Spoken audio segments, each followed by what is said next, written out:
Chapter 25-26. Translator, Endless Fantasy Translation Editor, Endless Fantasy Translation, page 1/1.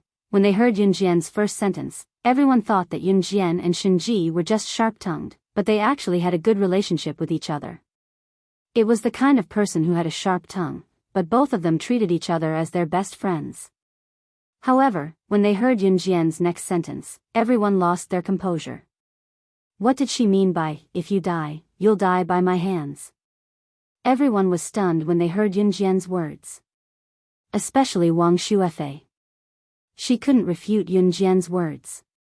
Yunjian wasn't lying. Shinji was almost invincible in this world, except for Yunjian.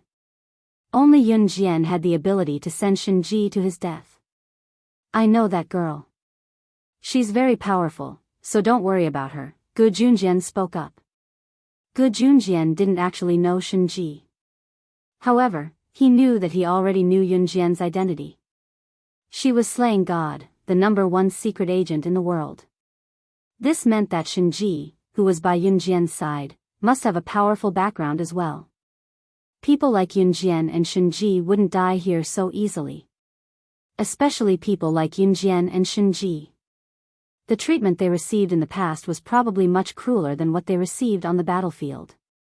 Moreover, Yunjian knew Shinji very well, so Gu Yunjian's words were purely to help Yunjian cover up her lie. When they heard Gu Yunjian's words, everyone silently agreed and kept quiet. After all, no one had forgotten their original intention of coming here. Those who were present did what they were supposed to do, and those who had nothing to do closed their eyes and rested, because there was no telling when a fierce battle would break out. At night, Zhang Heng and the rest returned from outside. The people who followed Zhang Heng out were more or less armed.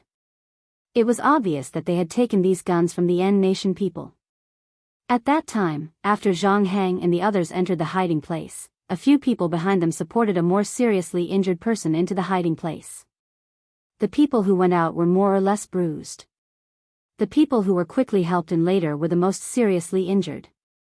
Both of his legs were hit by bullets. "Quick! Quick! Take a look at his injuries!" Zhang Heng shouted at the female military doctors with a wretched expression. Hearing this, Wang Shuefei was the first to rush forward. Although Wang Shuefei was very doubtful of Yunjian and Shinji's strength, she was still very responsible.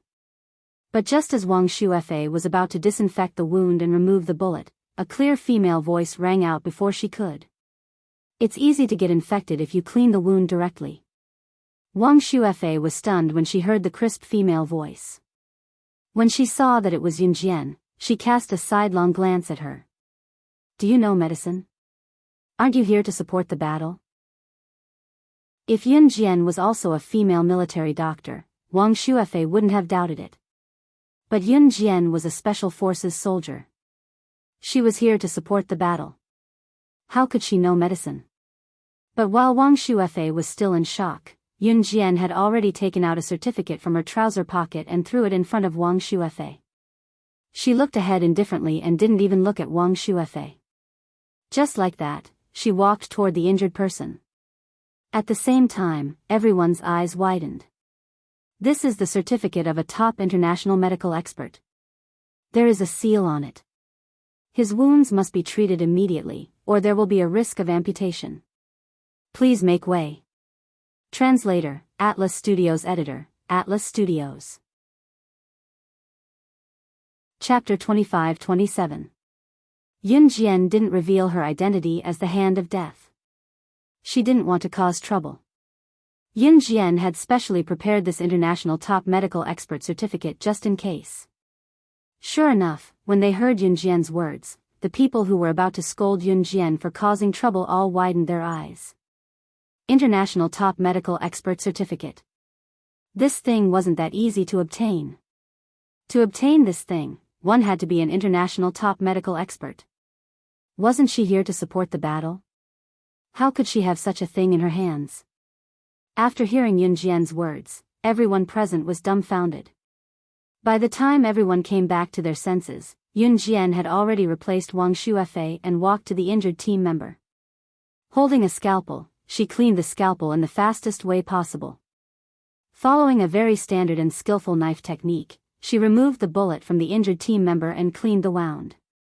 10 minutes later, the surgery that would have taken a few hours was completed by Yun Jian just like that. At the same time, Yun Jian tied 2 bow ties around the wound on the team member's legs. At that time, everyone had yet to recover from their shock. Change the dressing on time. I'm going to rest. At this moment, Yun Jian stepped on the edge of the certificate that she had just thrown on the ground. Her foot sent the certificate flying into the air. She gently reached out her hand and grabbed the document without even looking at it. She didn't even bend her back. She stuffed the certificate back into her trouser pocket and walked away after saying this. Seeing this, Zhang Heng heaved a sigh of relief, but at the same time, he looked in the direction Yun Jian had left in for a few seconds. He had already cursed several times in his heart. Damn it, where did this talent come from? He actually met her. However, Zhang Heng didn't say anything else. The next day, Yun Jian was woken up by the commotion at the scene. She wasn't in a deep sleep, so she woke up quickly. She stood up and went downstairs. Then, Zhang Heng said to everyone with a pale expression, "Everyone, follow Officer Gu Junjian and evacuate quickly. Move quickly. Our hiding place has been discovered. It's the people from Country N. They are now attacking us with tanks. If we're any later, all of us will die here." Zhang Heng's words made everyone turn pale with fright. Everyone was so nervous that their expressions changed drastically. A few ordinary people from Country Z were so scared that they started crying in public. After saying this, Zhang Heng led a group of Special Forces soldiers who had come to support the battle in the direction of the N nation's tanks. They had to find a good place to block that group of people and fight for a chance for everyone to escape. By the time Zhang Heng and the others arrived at the scene, the people from Country N had already started to drive their tanks over while firing their cannons. Firearms were completely useless against tanks. "Captain, what should we do?" Someone looked at Zhang Heng and asked. "We have no choice but to use grenades and human flesh." Zhang Heng clenched his fists and gritted his teeth. The bottom of the tank was the fatal point. If he wanted to blow up a tank, he would have to rush to the bottom of the tank with a bag of explosives and use his own death in exchange for the destruction of the tank. And now, there was no other way. Just when everyone had lost the confidence to survive, they could only stall for a little bit of time so that the people behind them could escape quickly. However, one of the enemy's tanks suddenly changed direction, then, with a boom, this tank suddenly helped them and bombed Country N's tanks. This was definitely a shocking scene. But just as everyone present was shocked by the scene in front of them, they couldn't believe that the enemy's tank would suddenly bomb their own tank. Zhang Heng suddenly looked into the distance.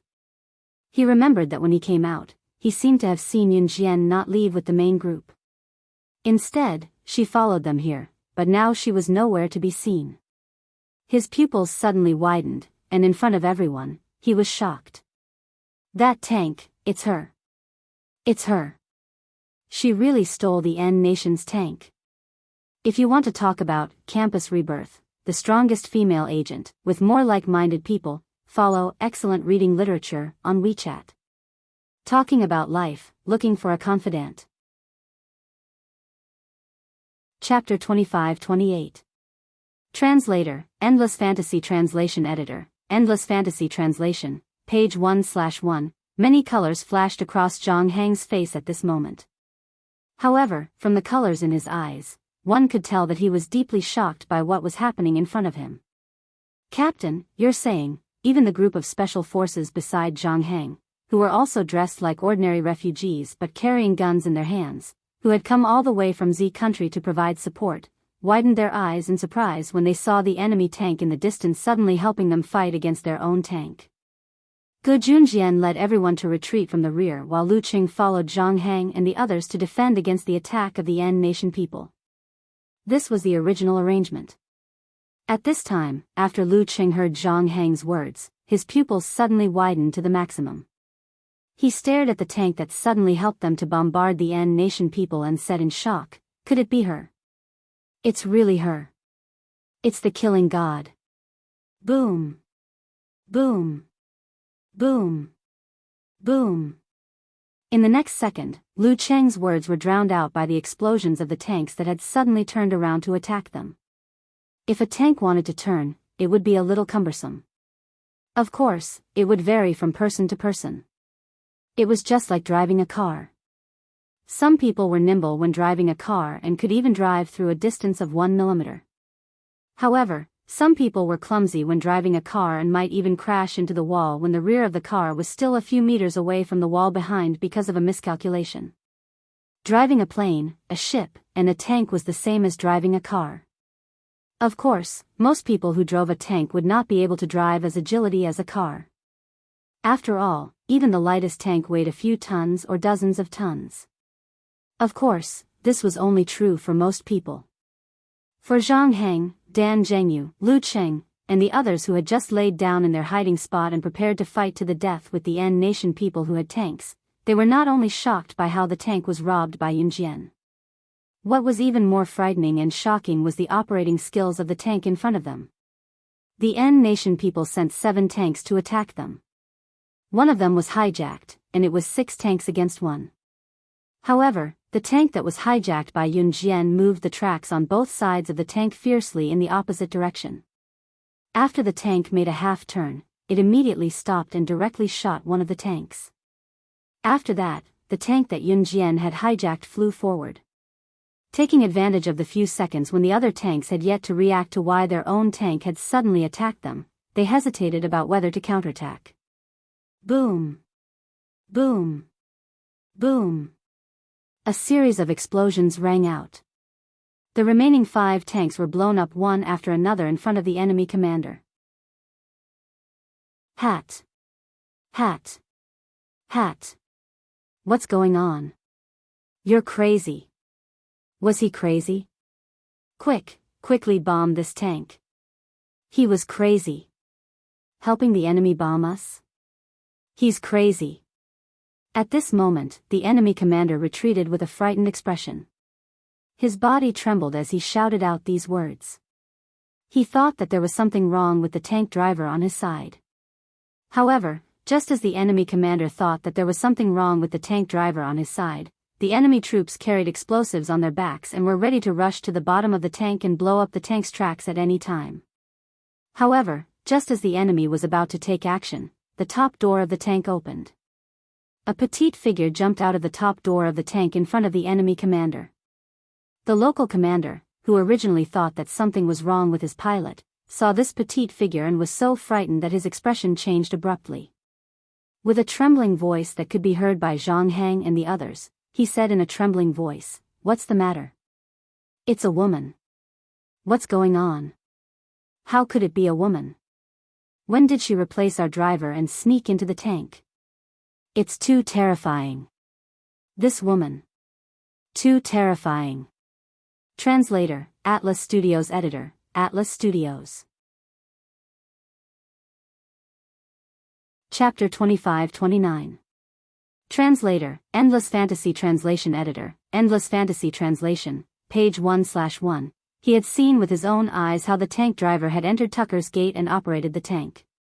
He had not noticed anything amiss along the way. This woman, when did she sneak in? "Commander, we..." One of the enemy commander's subordinates saw this and came to the commander's ear to ask for instructions on what to do next. "Retreat. We're retreating." The enemy commander was frightened by Yun Jian, who was standing on top of the tank and looking down at the entire battlefield. Even though he was leading over 1,000 men and had the support of the original 7 tanks, he was still completely shocked by Yun Jian's methods. The group of people quickly turned around and retreated. Zhang Heng and the rest who were standing far away were stunned when they saw this. "Haha. Lu Cheng, I didn't expect you to have such a powerful subordinate under you." After recovering from the shock, Zhang Heng patted Lu Cheng's shoulder and laughed out loud.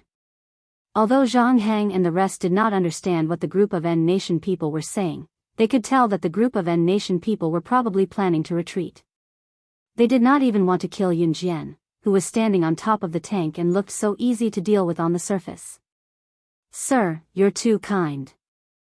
Lu Qing heard that he was praised by his superior and naturally felt an indescribable joy in his heart.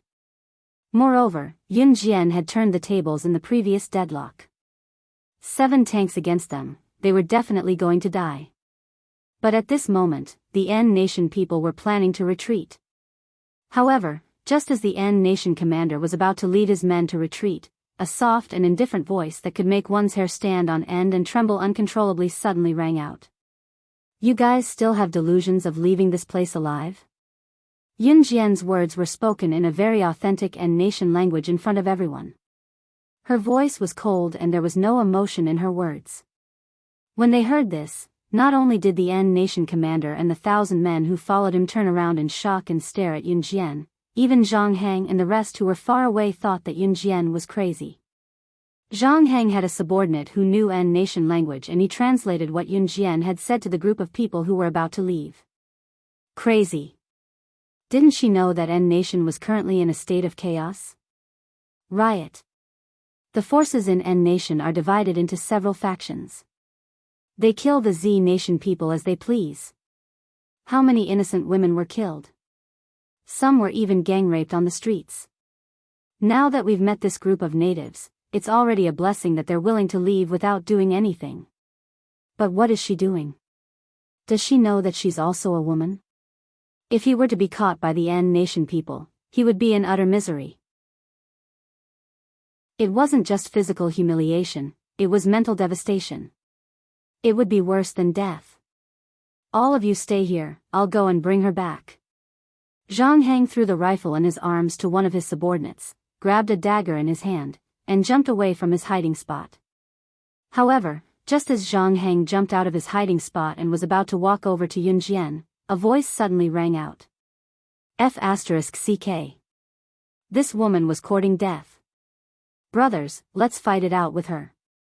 The subordinates of the N Nation's leader were the first to voice their displeasure. Don't kill her, capture her alive. Destroy 6 of our tanks, and everyone will take turns to F***CK her to death. Words like these rang out loudly. With that, the N Nation group suddenly rushed toward Yun Jian, who was standing on top of the tank. F***CK. They didn't believe that they couldn't even capture a woman alive with their thousands of people. However, just as the enemy leader's subordinates rushed toward Yun Jian, exposing their true nature to the extreme, Yun Jian didn't wait for the crowd to reach her. In front of Zhang Hang and the others in the distance, she flashed an extremely strange smile at the enemy leader and the thousands of people. In the next second, she smoothed out the curve of her mouth and grinned like a harmless little girl. Suddenly, she waved gently at the enemy leader and the thousands of people. Time's up, farewell everyone. Translator, Atlas Studios Editor, Atlas Studios. Chapter 25-30. If it weren't for the fact that Yun Jian had destroyed 6 tanks at the same time, everyone would have thought that she was just a harmless girl the moment they saw Yun Jian smile. She was innocent, pure, and out of this world. Even Zhang Hang, Lu Qing, Dan Jianghu, and the others in the distance had the same illusion. Yun Jian might really be a harmless girl. That faint smile made everyone stop in their tracks. Don't just stand there. Come with me to save her. It's impossible for her to deal with thousands of people alone. Zhang Hang fastened his dagger to his waist and rushed toward Yun Jian. When the rest of the people heard Zhang Hang's words, they quickly followed Zhang Hang and approached Yun Jian. However, just as Zhang Hang and the others moved forward with all their might to save Yun Jian, they were less than 3 meters away. Boom! Boom! Boom! Boom! Boom! A series of explosions took place. The moment the explosion sounded, Yun Jian jumped off the tank easily and walked toward Zhang Hang and the others. Just as Zhang Hang and the others had yet to realize where the series of explosions came from, in the distance, the commander of Country N and his nearly 1,000 subordinates were already shouting. Land mines! Land mines! Everyone, run! That woman planted land mines. It's all a trap. We've fallen into a trap. Run! Run! I don't want to die. Ah! All kinds of screams rang out. At this moment, the battlefield behind Yunjian had turned into the entrance to hell. This group of Country N's unforgivable team who had used knives, sticks, and weapons to kill Z people on the streets and gang-raped Z women in front of them were buried in the series of landmine explosions behind Yunjian. The landmines at the scene were buried very well. The tank that Yunjian drove just now had led all of them to the center of the minefield. Not a single one of them had the ability to survive.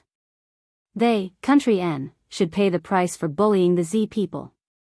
It was clear that Yunjian was just a teenage girl, but behind her were countless battlefields. It was clear that she was looking at thousands of enemies. However, she was not afraid in the face of danger and displayed a deterrent aura that others could never achieve in their lifetime. She had set up a strategy that could eliminate thousands of enemies without her personally. Looking at the continuous explosion of landmines behind Yunjian, they saw that Yunjian seemed to be unaffected by the ground tremors caused by the landmines and the deafening explosions. At that moment, she put her hands in her pockets and walked toward Zhang Hang and the others. Seeing this scene, Zhang Hang and the others seemed to see a ruler descending. It was as if she had the power to dominate the world. In this place, she was the king. After some time, the explosion of landmines explosions finally stopped. Yunjian's also Zhangzi's. At this moment, Zhang Hang opened his mouth, but nothing came out. Just as everyone wanted to ask Yunjian how she could stand out, Yunjian suddenly looked behind them and said, "Thank you for your hard work." With that, Zhang Hang and the others were stunned. Hard work? What hard work? Zhang Hang and the others were stunned. They turned around and saw that Shenji, who had left yesterday, was already standing in front of them. Before anyone could react, Yunjian pursed her red lips again. Ignoring the people in front of her, she spoke again to Shenji behind her.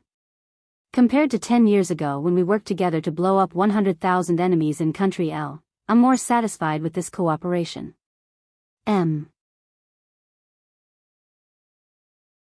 Chapter 25-31. 10 years ago? The 100,000 people who died in an explosion in Country L? Yunjian's words stunned Zhang Hang and the others. What did she mean by the 100,000 people who died in an explosion in Country L 10 years ago? Had they been on the battlefield before? Lu Qing suddenly remembered that Yunjian had told Shenji that it had been almost 10 years since they had been sent to the battlefield together. Lu Qing, who recalled this, lifted his head abruptly to look at Yunjian with widened eyes. Could it be, that thing really did happen? Yunjian didn't see everyone's reaction. She ignored Zhang Hang and the others and looked at Shenji. Hey, compared to the battle to the death in Country L 10 years ago, I prefer today's cooperation. Shenji suddenly smiled eerily. The next second, Shenji raised his head and looked at Yunjian with his chin. He repeated, but only today.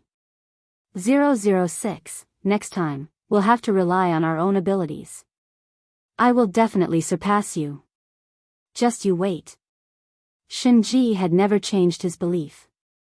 In other words, surpassing Yunjian had become Shenji's motivation to survive. It was an indispensable source of motivation for Shenji. Yunjian narrowed her eyes and silently agreed. By the time they found the new hiding place that Gu Junjian and the refugees from Country Z had found, it was already the morning of the next day.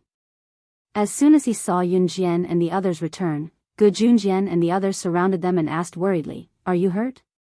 Bro, you're lucky to have a daughter like this."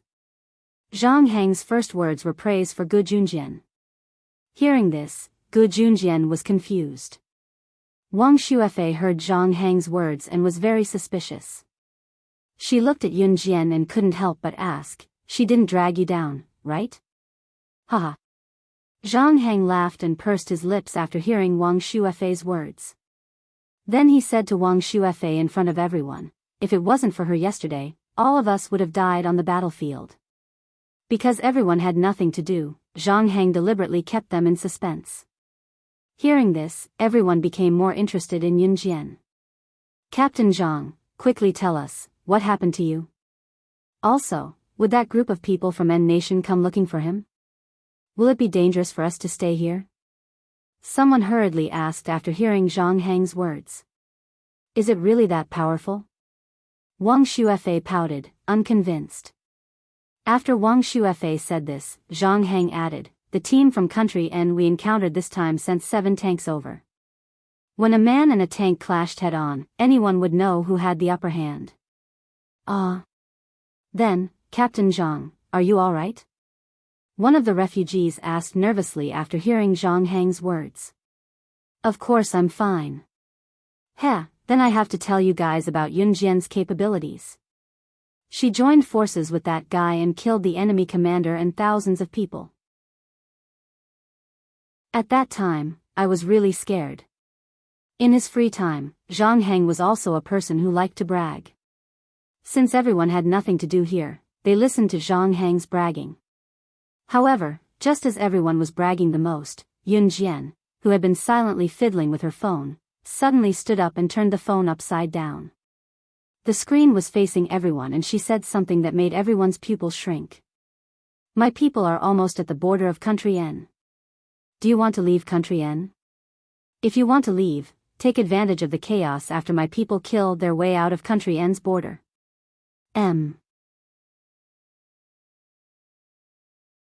Chapter 25-32. This time, Zhang Heng, Dan Zhengyu, and the rest brought Lu Qing, Gu Junjian, and the rest of the special forces into Country N to provide support. Their mission was not to start a war with Country N. Their goal sounded simple, but it was rather difficult to achieve. It was to bring all the refugees from Country Z who were scattered all over Country N back to their country safely. No matter where you went in the world, the country would never give up on you. Therefore, Zhang Heng, Dan Zhengyu, and the rest led the team and risked their lives to come to Country N. Of course, out of selfishness, they also wanted to bring back the bodies of their comrades who had unfortunately died in Country N back to their motherland. At present, there were hundreds of refugees from Country Z hiding in this hideout. Zhang Heng dared to take the risk of bringing Yun Jian and the rest into Country N because even if something unexpected happened, Yun Jian and the rest would definitely have the ability to protect themselves. However, this group of refugees was different. They were just ordinary people. If anything happened, they would definitely die. Moreover, with hundreds of people traveling together, it was very likely to attract attention. Therefore, Zhang Heng and the rest had been waiting for the opportunity to send this group of refugees back to their country. But now, Yun Jian suddenly stood up and told him that there was such an opportunity to send this group of refugees who had been innocently affected by the recent riot back to their country. This was great news for Zhang Heng and the rest. Just a moment ago, Zhang Heng was still bragging to everyone about Yun Jian's ability on the battlefield. At this moment, Zhang Heng had already jumped down the stairs and rushed to Yun Jian. He asked in surprise, "Really? Yun Jian, is the information you gave me accurate? What are the chances of success?" Yun Jian's words gave the refugees lying around a glimmer of hope for survival. However, just as a glimmer of hope ignited in everyone's hearts, Yun Jian suddenly said, 50%. After speaking, she emphasized again, only half of you here can leave Country N alive.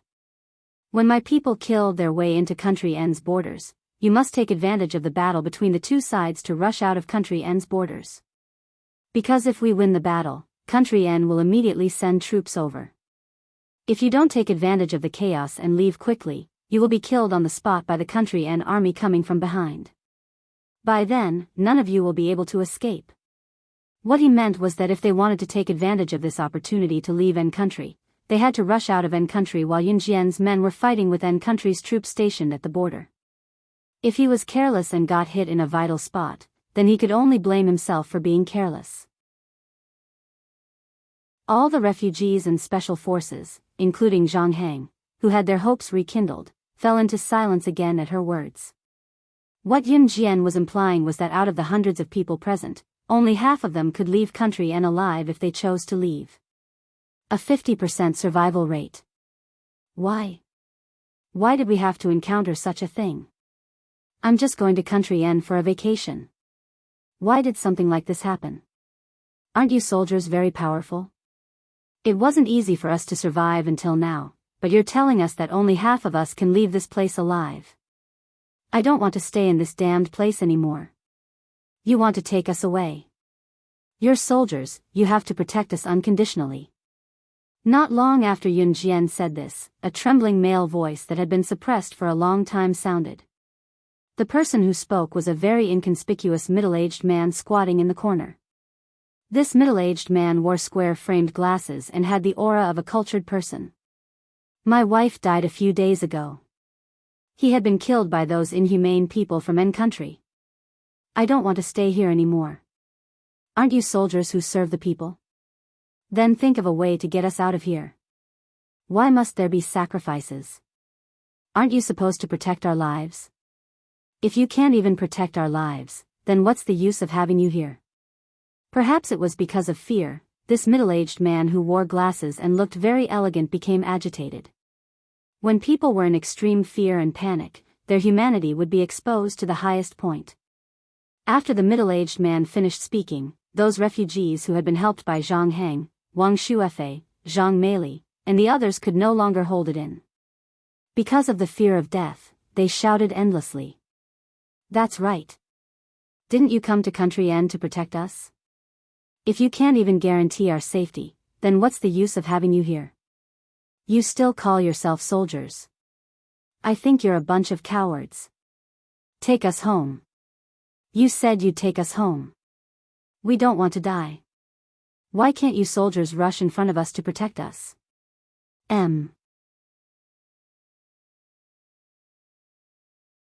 Chapter 2533. Translator, Endless Fantasy Translation Editor, Endless Fantasy Translation, page 1/1. Only when one was forced into a helpless situation would the darkness of one's human nature erupt to the highest point. The reason why the people of N Nation killed Z Nation's citizens and raped women for no reason was because of the chaos in N Nation. There were two factions fighting for the throne, and the people of N Nation had nowhere to go. Without the restrictions of the country's laws, the immoral things that people could do were countless times more disgusting than one could imagine. Z Nation's laws were perfected, so robberies, murders, and rapes were greatly reduced.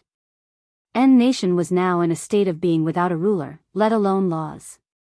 In a society governed by law, there would still be rapes, robberies, and murders. Imagine what would happen in a country without laws and without restrictions. The middle-aged bespectacled man, who usually looked like a gentleman, but at this moment, he was showing off the ugliness of human nature to the extreme. Everyone present protested loudly. Bring us home safely. Bring us home safely. Bring us home safely. With the middle-aged man with glasses taking the lead, all the refugees raised one hand and shouted. When they were first rescued by Zhang Heng and the others, this group of refugees had just escaped from death. At that time, to this group of refugees, it was already very good to meet the people sent by the country to save them. That was already a blessing from the heavens. Because if they had not met Zhang Heng and the others sent by the country to protect them, they would have been killed by the people of N Nation like the others. The women were directly sent to hell after their bodies were ravaged. But as time passed, everyone was already dissatisfied. It had been so long, why was no one sending them back to their country? In the end, Yun Jian announced in front of everyone that she could send them back to their country. But the survival rate was only 50%. They did not want to die. After seeing their relatives and friends being killed by the people of N Nation and dying in various ways, their fear of death deepened. So, they did not want to die and could not die. Everyone, be quiet. We will protect you from behind and do our best to let each and every one of you leave N Nation safely. So please be quiet and wait for me to finish, okay? Zhang Heng saw that all the refugees who were sitting on the ground had stood up. They were so angry that they looked like they wanted to kill someone. He tried to calm himself down. But his fists were clenched involuntarily. Of course, he wanted to send everyone back to Z country safely. His responsibility was to bring everyone present back to Z country safely. However, every day they spent here meant that they were in greater danger than before. Just like yesterday, if it were not for Yun Jian and Shenji, Zhang Heng and the others would be the first to die, and then the refugees protected by Zhang Heng and the rest. Not a single person could have survived. Zhang Heng had wanted to communicate with the refugees calmly, translation, but the refugees refuted him even. Until we leave N Nation safely. N Nation is. You said that you will when the time is when? Is the time? ISN, everyone. The middle-aged man with glasses translation is.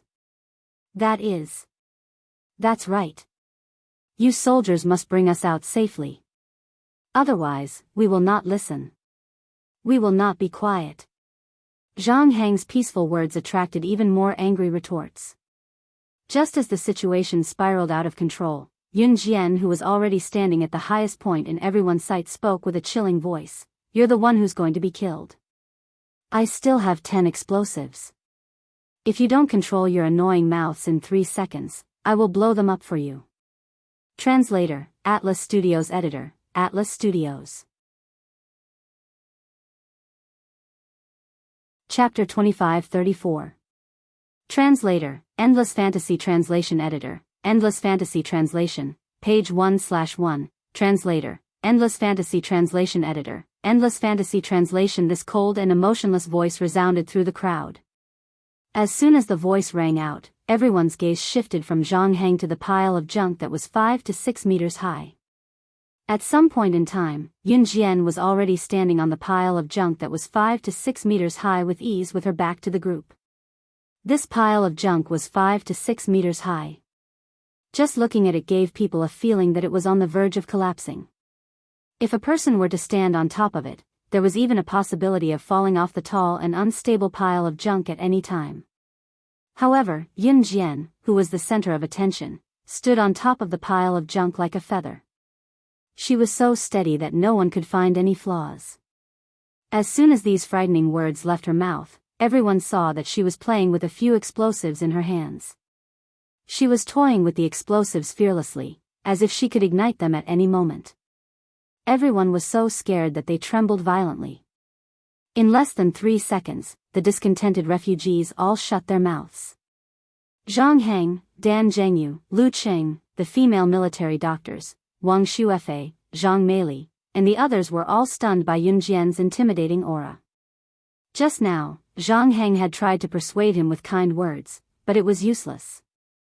She was just a teenage girl, but she had single-handedly forced all the refugees to shut their mouths. Captain, this little girl is really a talent. If we have the chance to return to our country, we must report this to our superiors. A Special Forces soldier standing next to Zhang Heng saw this and whispered in Zhang Heng's ear. Zhang Heng didn't reply, but he knew what was going on. This group of refugees finally quieted down completely. At this moment, Yun Jian suddenly threw the explosives in her hands onto the second floor. From the first floor, a hand suddenly reached out from the empty darkness next to the railing on the second floor. Shen Ji, who didn't live with the crowd, was already standing on the second floor. She caught the explosives that Yun Jian threw over. Seeing this, the group of refugees who had been unconvinced shut their mouths.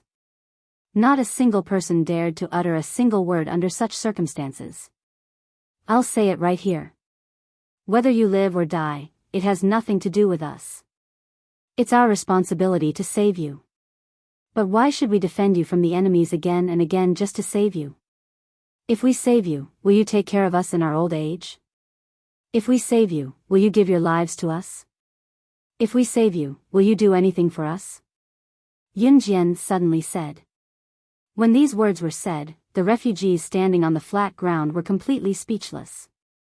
Yun Jian's lips suddenly curled into a red arc. Her indifferent and cold expression made the group of refugees panic for no reason. Just as the group of refugees fell silent, Yun Jian spoke again. This time, the group of refugees turned pale with fright. I'm the one who gave you the 50% chance of survival this time.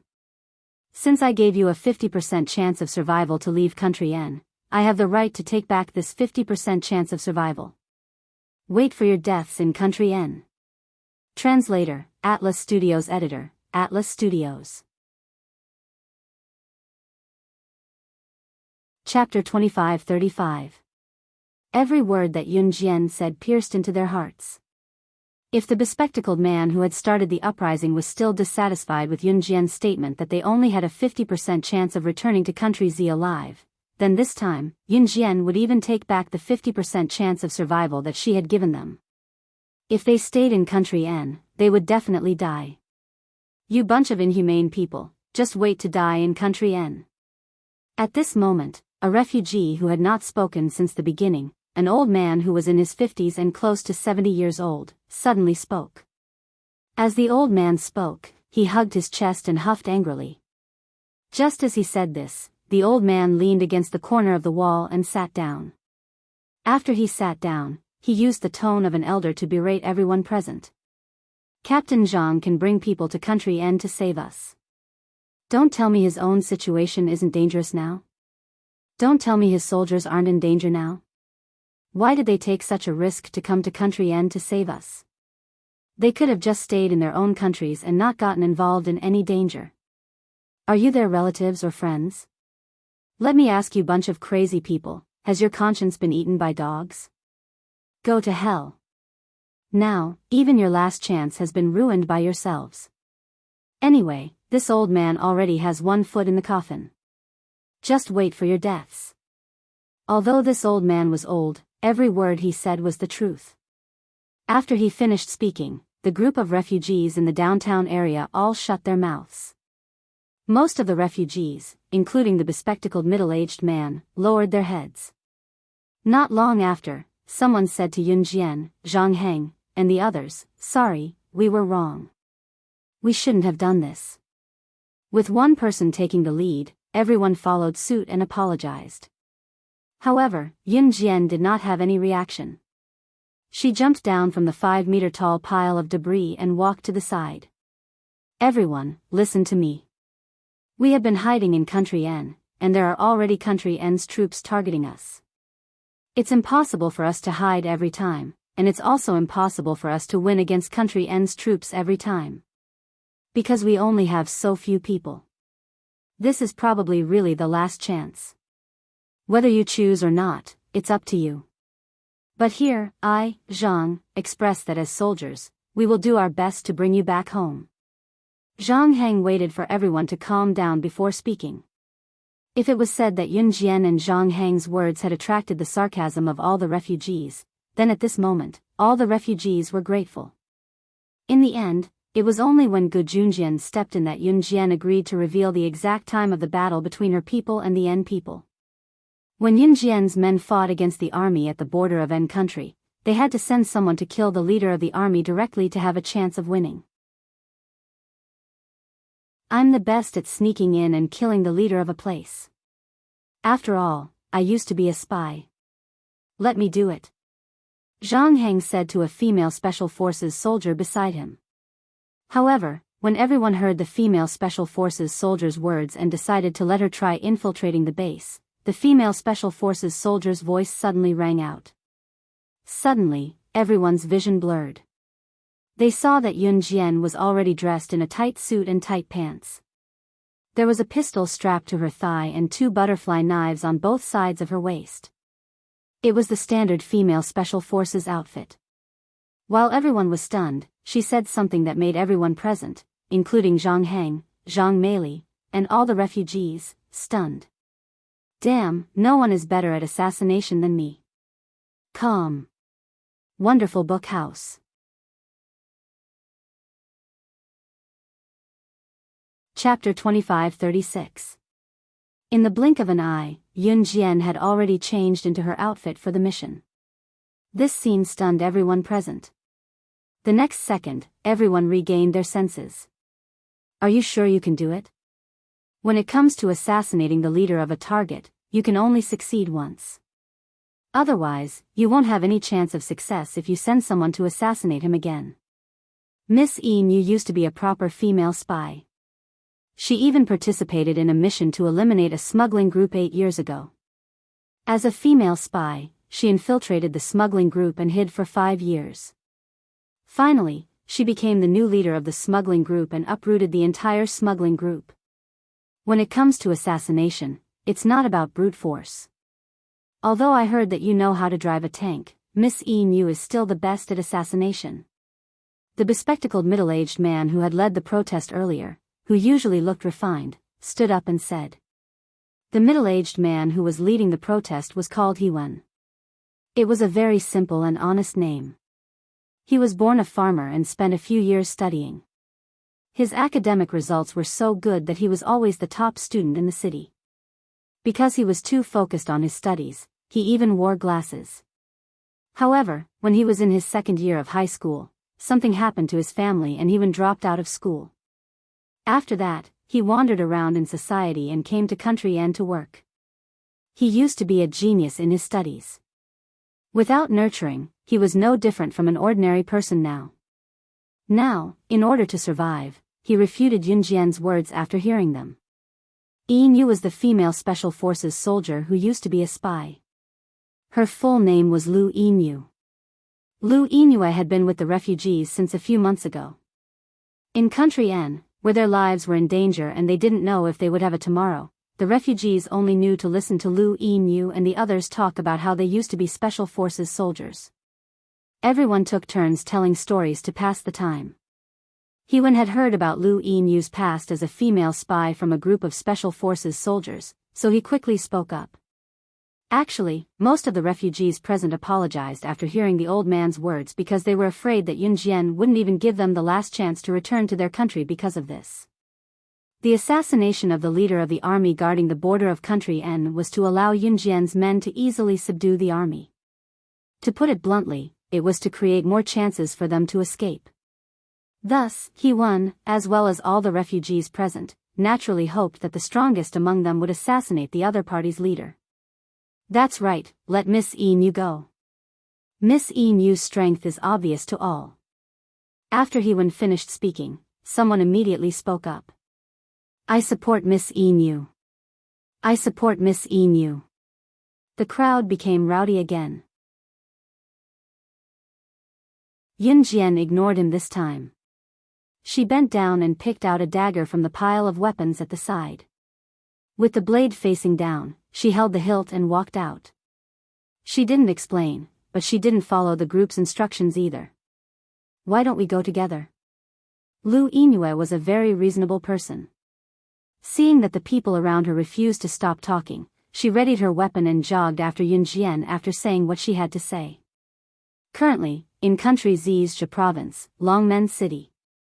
Qin Yiru was arranging her photo album.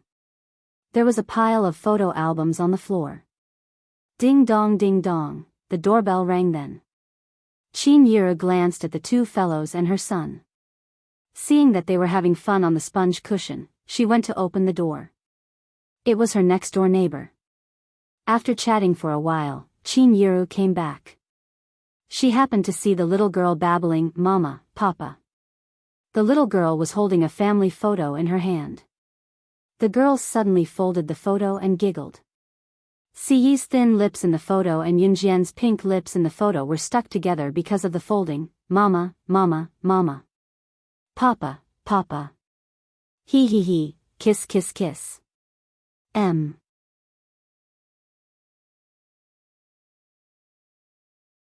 Chapter 2537. Page 1/1. Even though it was just one photo, it was enough for Qin Yiru's imagination to roam. Even Qin Yiru's face flushed at the sight of it, despite her shrewd countenance. Yuan, you can't fold photos randomly. The little girl frowned as she looked at the family photo. Because the little girl folded the photo, Ce and Yun Jian's lips kissed. She seemed to understand what this meant. Qin Yiru was afraid that these children would mature early, so she quickly walked over and tried to snatch the photo from the little girl's hands. Papa, Mama, Papa. Mama, Papa. Papa. Ya. The little girl frowned. Her two small hands, which were as small as a mature adult's finger, grabbed the photo tightly and refused to let go. Papa was the word for mother-in-law, which was not pronounced properly. She was calling Qin Yiru. The little girl seemed to want to express something. Since the little girl's hands were small and tender, Qin Yiru did not dare to use too much force. Hence, she was unable to pull the photo out of the little girl's hands. She gave up helplessly. Fortunately, there were no sensible children or adults around. Otherwise, she would have been embarrassed to death. Kiss kiss, kiss kiss. The little girl was having a lot of fun folding the photo. In the end, sleepiness overwhelmed her. When the little girl fell asleep, she hugged the photo that was folded to show Siyi's thin lips kissing Yunjian's red lips and fell asleep. Qin Yiru took this opportunity to gently take the photo out of the little girl's hands. Then, she put it together with the stack of photos on the ground and hid it. When the little boy saw Qin Yiru leave, he looked left and right. Suddenly, he crawled in front of the little girl and lowered his head. He imitated the way Siyi usually kissed Yunjian. He kissed the little girl's forehead and giggled again. Back at the scene in N country, the group planned to break through the N country's border troops. Yunjian, wait for me. Let's plan how to sneak in and assassinate him. Lu Yinue caught up with Yunjian and asked. When Lu Yinue said this, her voice was extremely soft. The people in the vicinity were all from N nation. During the riot, the N nation's treatment of the Z nation's people could not be described with the word reckless. If the two of them were discovered, they could even predict what would happen to them. She would become the plaything of tens of thousands of men. Her body and mind would be destroyed, and she would die. The army's camp is just ahead. Wait for me outside and don't come in. Yunjian only left Lu Yinue with this sentence and walked forward. Hey, you! Hearing this, Lu Yinue walked over and grabbed Yunjian's arm. It's too dangerous for you to go alone. Let's go together. Yunjian blinked. She wanted to refuse, but after thinking about it, she said, the military camp stationed here is very large. It can be divided into the East and West military camps. The head of the military camp is in the East military camp. If you want to think of a way to attract most of the people from the East and West military camps to the West military camp. 10 minutes will do. After saying this, Yunjian did not wait for Lu Yinue's reply and left in a flash. The technology in N country was not advanced, and there were no cameras in the military camp. It was already very impressive to have a camera here. Yunjian had already found the head of the military camp. It was a huge open space. There were countless stars in the sky. In this open space, there were many naked women and girls lying on the ground. Moan. Why aren't you moaning? B*TCH. Move your hips. F*CK. This was simply a scene of promiscuity. Countless N nation people were riding on top of the women and girls who were obviously captured from Z nation. They were doing extremely disgusting things. One of the N nation people rammed into the motionless body of a woman whose mouth was full of blood. The woman did not make a sound. The N nation person pulled out a knife and stabbed the woman who had no desire to live to death. He was still speaking in N nation's language. B*TCH, if you don't listen, I'll kill you. Translator, Henyi Translations Editor, Henyi Translations. Chapter 2538. Translator, Endless Fantasy Translation Editor, Endless Fantasy Translation Translator, Endless Fantasy Translation Editor, Endless Fantasy Translation. There was no despair, only more despair. The group of women at the scene were all motionless. They had lost all hope in life. Some of them had witnessed their husbands being killed by the N nation people a few months ago. Their families were all killed. This was the result of staying in a country where the law was not perfect and there was a sudden riot. Between men and women, the men were killed on the spot. As for the women, after experiencing physical despair, they were tortured to death by this group of people.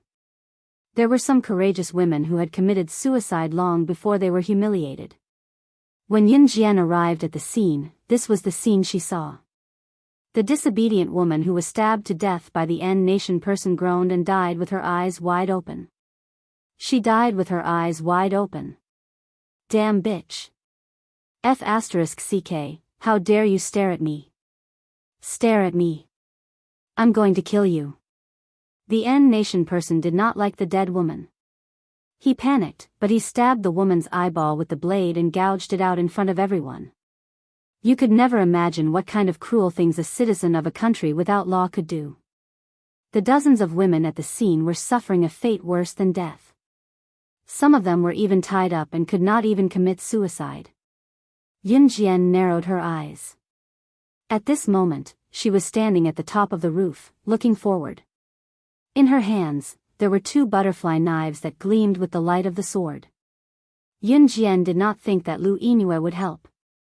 So, she held the butterfly knives and found the target. He was also riding on a woman like the N Nation people. Just as she was about to attack, someone is invading from the west. Requesting backup. Requesting backup. A loud voice was heard. However, a man from country N rushed in and shouted loudly. Hearing this, the N Nation people around quickly put on their clothes and ran out.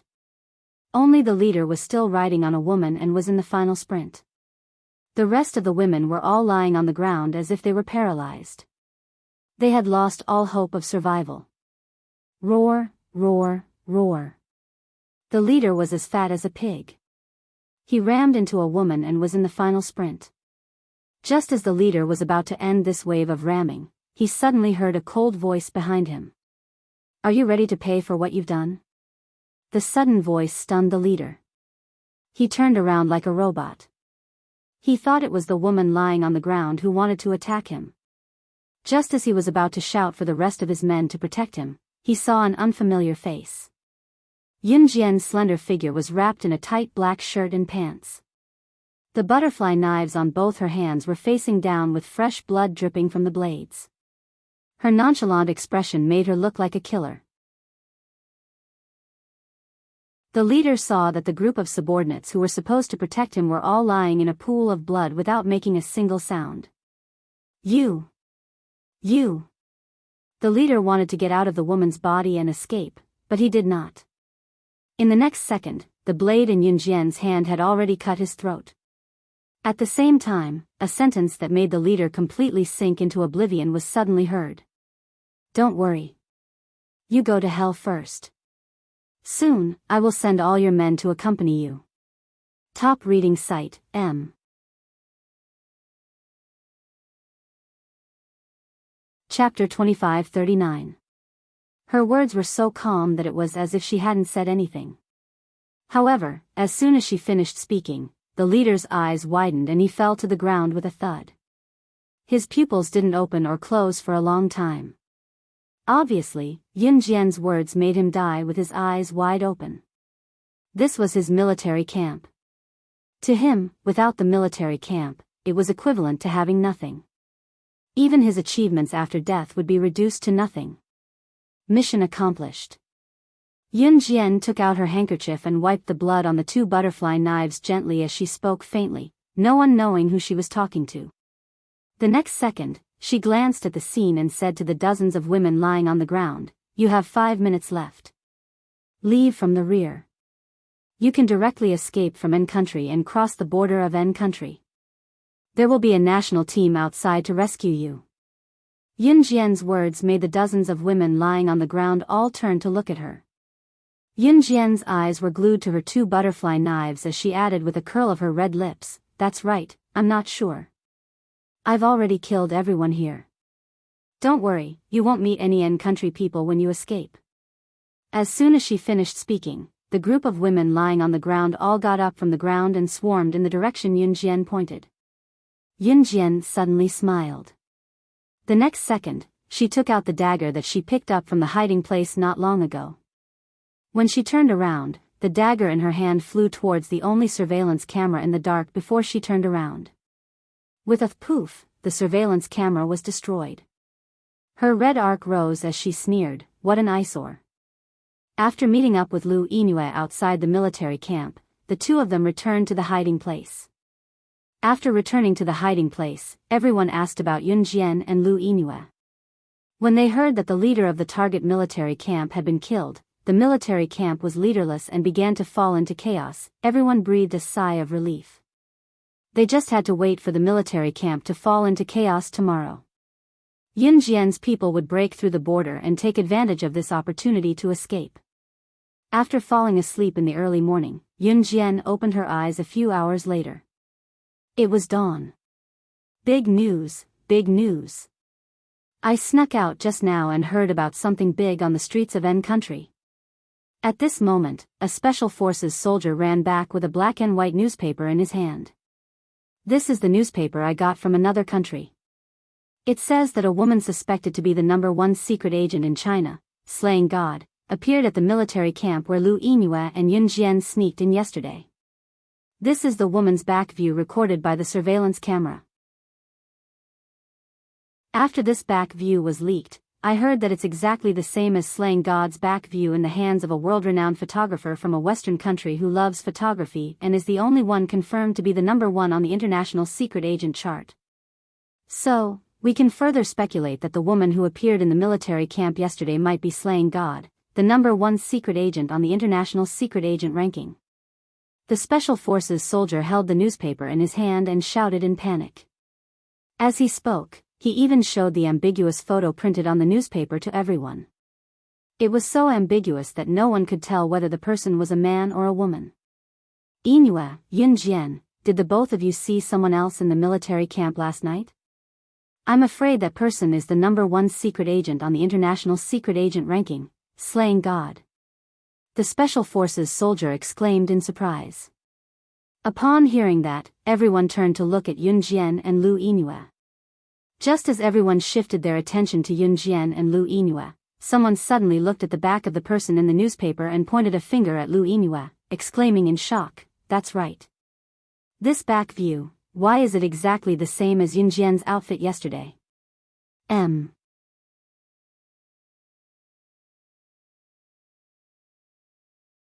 Chapter 2540. Translator, Endless Fantasy Translation Editor, Endless Fantasy Translation, page 1/1. As soon as the person spoke, everyone shifted their attention to Yun Jian. Not far away, Yun Jian was only wearing a casual outfit. The outfit was neither baggy nor tight, it was just the right size. Yun Jian hummed softly in response when she saw that everyone's attention was on her. She did not panic like the others had imagined, nor did she refute in haste like they had imagined her to do after hearing the question. Instead, she wiped the 2 butterfly knives in her hands gently, tossed them aside, and put them back at her waist. Yun Jian, which outfit were you wearing yesterday? Someone asked Yun Jian with a slightly agitated tone as if he had just discovered a secret. If Yun Jian was really slaying God, the #1 secret agent on the international secret agent leaderboard, she should have some reaction after being questioned, right? However, everyone saw that Yun Jian was the first to walk out of the hideout after putting the 2 butterfly knives back at her waist. Halfway through, she glanced sideways and suddenly spoke to the crowd. "The outfit I wore yesterday is over there. I'll give you guys 10 minutes to gather at the entrance. I won't wait for anyone who's late." As soon as she finished speaking, Yun Jian walked out of the hideout. Everyone knew what Yun Jian meant when she said, "I won't wait for anyone who's late." If they were late, they would not be part of the escape plan this time. Therefore, everyone dared not be careless. However, before they walked out, the middle-aged man with glasses, who was he one, was the first to rush forward and hold up the tight-fitting outfit Yun Jian wore yesterday. He compared the tight-fitting outfit Yun Jian wore yesterday with the back view in the newspaper. Everyone's eyes widened at that moment. Yun Jian waited for 3 minutes in the hideout before everyone came out one after another. "Looks like we've misunderstood. You're not slaying God, the #1 secret agent on the international secret agent leaderboard." A middle-aged man who walked out first smiled at Yun Jian awkwardly. "You almost scared me, but the style of the outfit is completely different. Also, I remember that Yun Jian wore an outfit without any accessories at the back." Zhang Meili walked over and said, "This farce would end here." At that moment, Yun Jian stood in front of everyone with her red lips pursed. She did not make a sound. She seemed to have expected this outcome as there was no joy or worry on her face. The outfit was an assembled one, the accessories on the outfit could be removed at any time. Otherwise, Yun Jian would not have allowed the security camera to capture her. Boom. Boom. Boom. Boom. Boom. Boom. Boom. Boom. A series of gunshots were heard from afar. It was obvious that Yun Jian's men were already engaged in battle with the assassins of the leader yesterday. Yun Jian led a group of people to hide in the tall bushes. Listen to my orders and wait for the right time. When I say run, no one is allowed to turn back. Charge forward with all your might. I'll tell you to run when the damage is at its lowest. Yun Jian's gentle reminder was quickly drowned out by the sound of explosions and gunshots. Everyone nodded in unison. If one were to observe carefully, one would notice that the refugees from country Z were crossing their arms. Everyone knew that this was the key to their survival. It was the entrance to hell. If they could escape, they would live. If they could not, they would die. Just when everyone's hearts were clenched tightly and they could not breathe, Captain Zhang Heng glanced at Yun Jian's men bombarding the enemy from afar. Then, he looked at Yun Jian and asked Yun Jian under everyone's watchful eyes. How do your men possess such powerful firearms? The battle has been going on for almost 30 minutes. This level of firepower is comparable to an underdeveloped country. As far as I know, only the underground organizations in the world have such terrifying firepower. Top reading website, M. Chapter 2541. There was nothing wrong with Zhang Heng's words. Some small countries that were not developed, or even dependent on other countries, could not even produce such firearms. Talents were also needed for the production of firearms. Some countries did not even have such talents. They could not produce all kinds of firearms and ammunition in their own country, so they had to buy them from other countries. How could such a country be powerful? On the other hand, Yun Jian's people had so many firearms. This was not something an ordinary person could have. Have you heard of a saying? Yun Jian did not answer Zhang Heng directly. She said. What saying? Zhang Heng had a weed in his mouth and a hat made of weeds on his head as he retorted. The less you know, the longer you live. Or do you choose to die now? Yun Jian's words came right after the sound of the sky-shaking cannon. Her voice was neither loud nor soft, but it reached everyone's ears. I still want to live for a few more years. Zhang Heng spat out the weed in his mouth and laughed. He did not press her further. Everyone around them was worried about their own safety.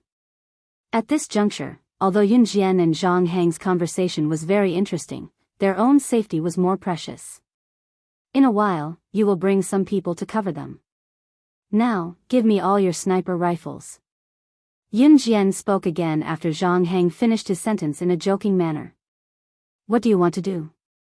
Zhang Heng asked again. As he asked, he also asked his men to give all their sniper rifles to Yun Jian. Zhang Heng felt that talking to Yun Jian was not like talking to a 19-year-old rookie in the special forces. Instead, it was like talking to a powerful veteran who had been on the battlefield for many years. Yun Jian did not reply to Zhang Heng's question. After all, the army stationed at the border had been stationed here for many years and was familiar with the terrain. It was not easy to kill them in a short period of time. For Mu Ying, who was far away in country Z, what was happening here was a completely different world. Perhaps from the moment Mu Ying died for Yun Jian in the Inhun organization, she and Yun Jian were destined to never return to how they used to be. Mu Ying's own physical body had actually disappeared from this world. Her consciousness had been extracted by a perverted doctor and forcefully stuffed into her current body.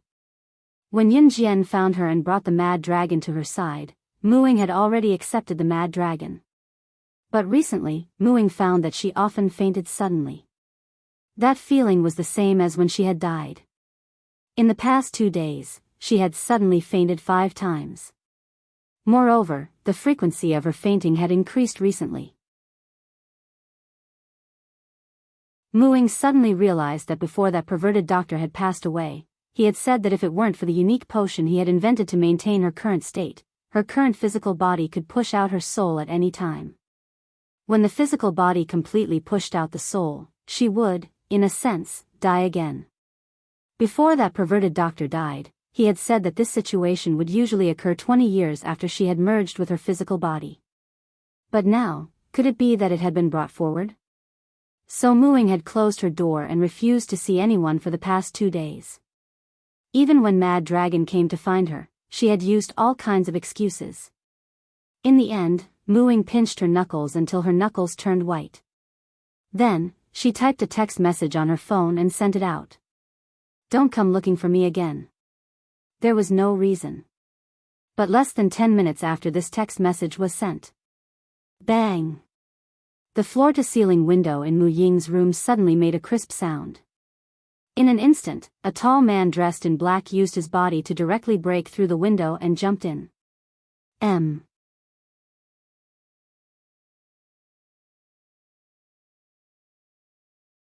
Chapter 2542.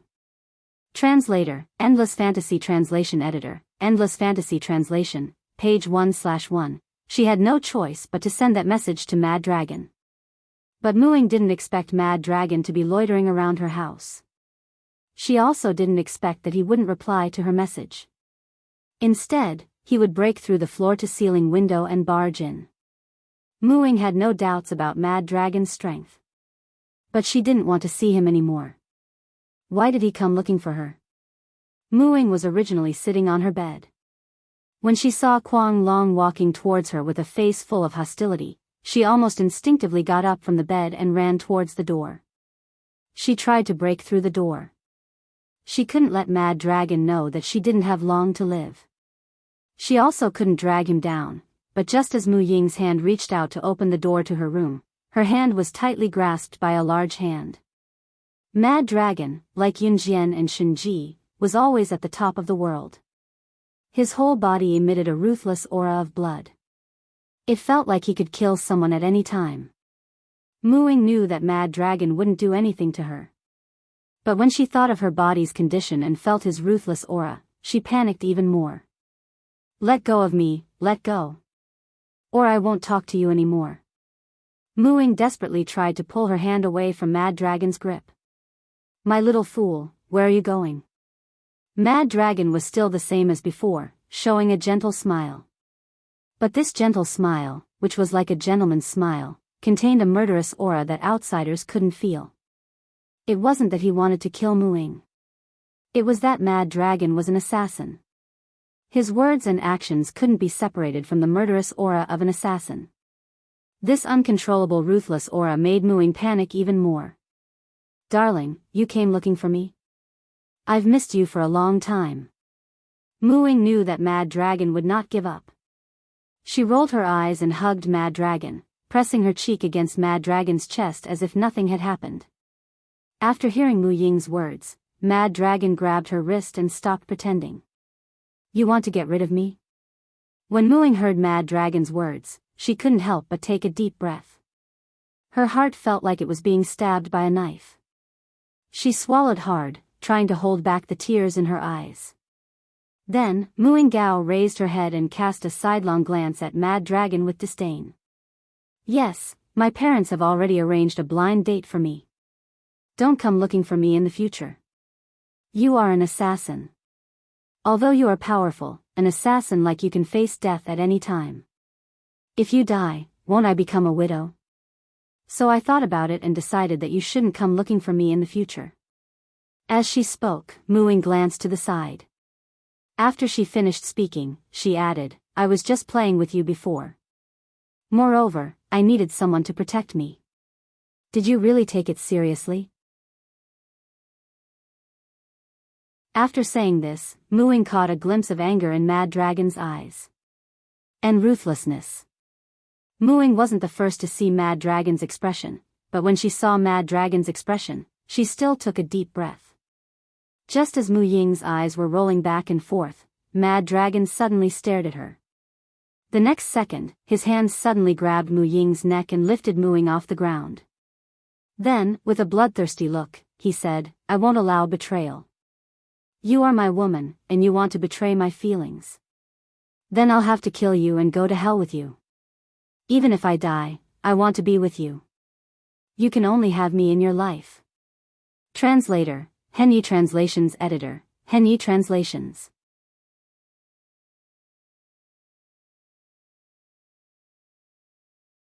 Chapter 2543. Mad Dragon's words reeked of blood, and every time he opened his mouth, it was death. Mad Dragon was different from Snow Eagle, Adam, Mo Sen, and Lin Wei. He was like Yun Jian and Shen Ji, someone who had been caught and sent to the organization for life and death training. Later on, when he became an assassin, he was instilled with the same philosophy. If you can't have it, then destroy it. Even if you destroy what's yours, you can't let anyone take it away. As for Mu Ying, Mad Dragon knew that she was very special. She was so special that he wanted to keep her in his arms and not let her leave his side. When they were dating, Mad Dragon would sneak to Mu Ying's balcony at night to watch her when it was quiet. If it wasn't for the fact that he didn't want to scare Mu Ying, Mad Dragon would have kept Mu Ying within his reach and not let anyone touch her. Today, Mad Dragon didn't go on an assassination mission. When he asked to see Mu Ying, he was rejected by Mu Ying several times, so he lingered around Mu Ying's house. When he saw the text message Mu Ying sent him, Mad Dragon was on the verge of breaking down. Therefore, he didn't even think about it. He didn't even have the patience to open the floor-to-ceiling window. He used his brute body to directly rush in from the outside. After hearing Mu Ying's words, Mad Dragon couldn't accept it. He couldn't accept that the woman he loved was with another man. If there was such a day, he would definitely kill her before it happened, and he would follow her to the afterlife. Cough, cough, cough, cough. Mu Ying's neck was choked by Mad Dragon. She coughed violently, her cheeks red. This scene reminded Mad Dragon of the ignorant little girl he had met in the Anhun organization. Mu Ying was completely different from when she was in Anhun, because Mu Ying's body was already dead. But to Mad Dragon, no matter what Mu Ying had become, he would still love her from the bottom of his heart. He still remembered that when he first joined Anhun, he was bullied by a group of boys who were considered strong among the children. At that time, Mad Dragon was covered in wounds, but he didn't utter a single word of pain. He had already given up on survival. It was a rainy day. In the cement field, he was beaten until his whole body was covered in wounds. He fell into the cement ditch and had already given up on living. "Why are you lying here? You'll catch a cold. Get up." At that time, Mu Ying was still young, but she was very sensible and obedient. When she saw Mad Dragon lying in the cement ditch, she rushed out to help Mad Dragon up. At that time, Mad Dragon was beaten up because the group of children wanted to steal his food and he refused. When Mu Ying heard that he hadn't eaten for 3 days, she ran back to give him her dinner, a little bit of millet porridge. That was the first time Mad Dragon felt the warmth of another person.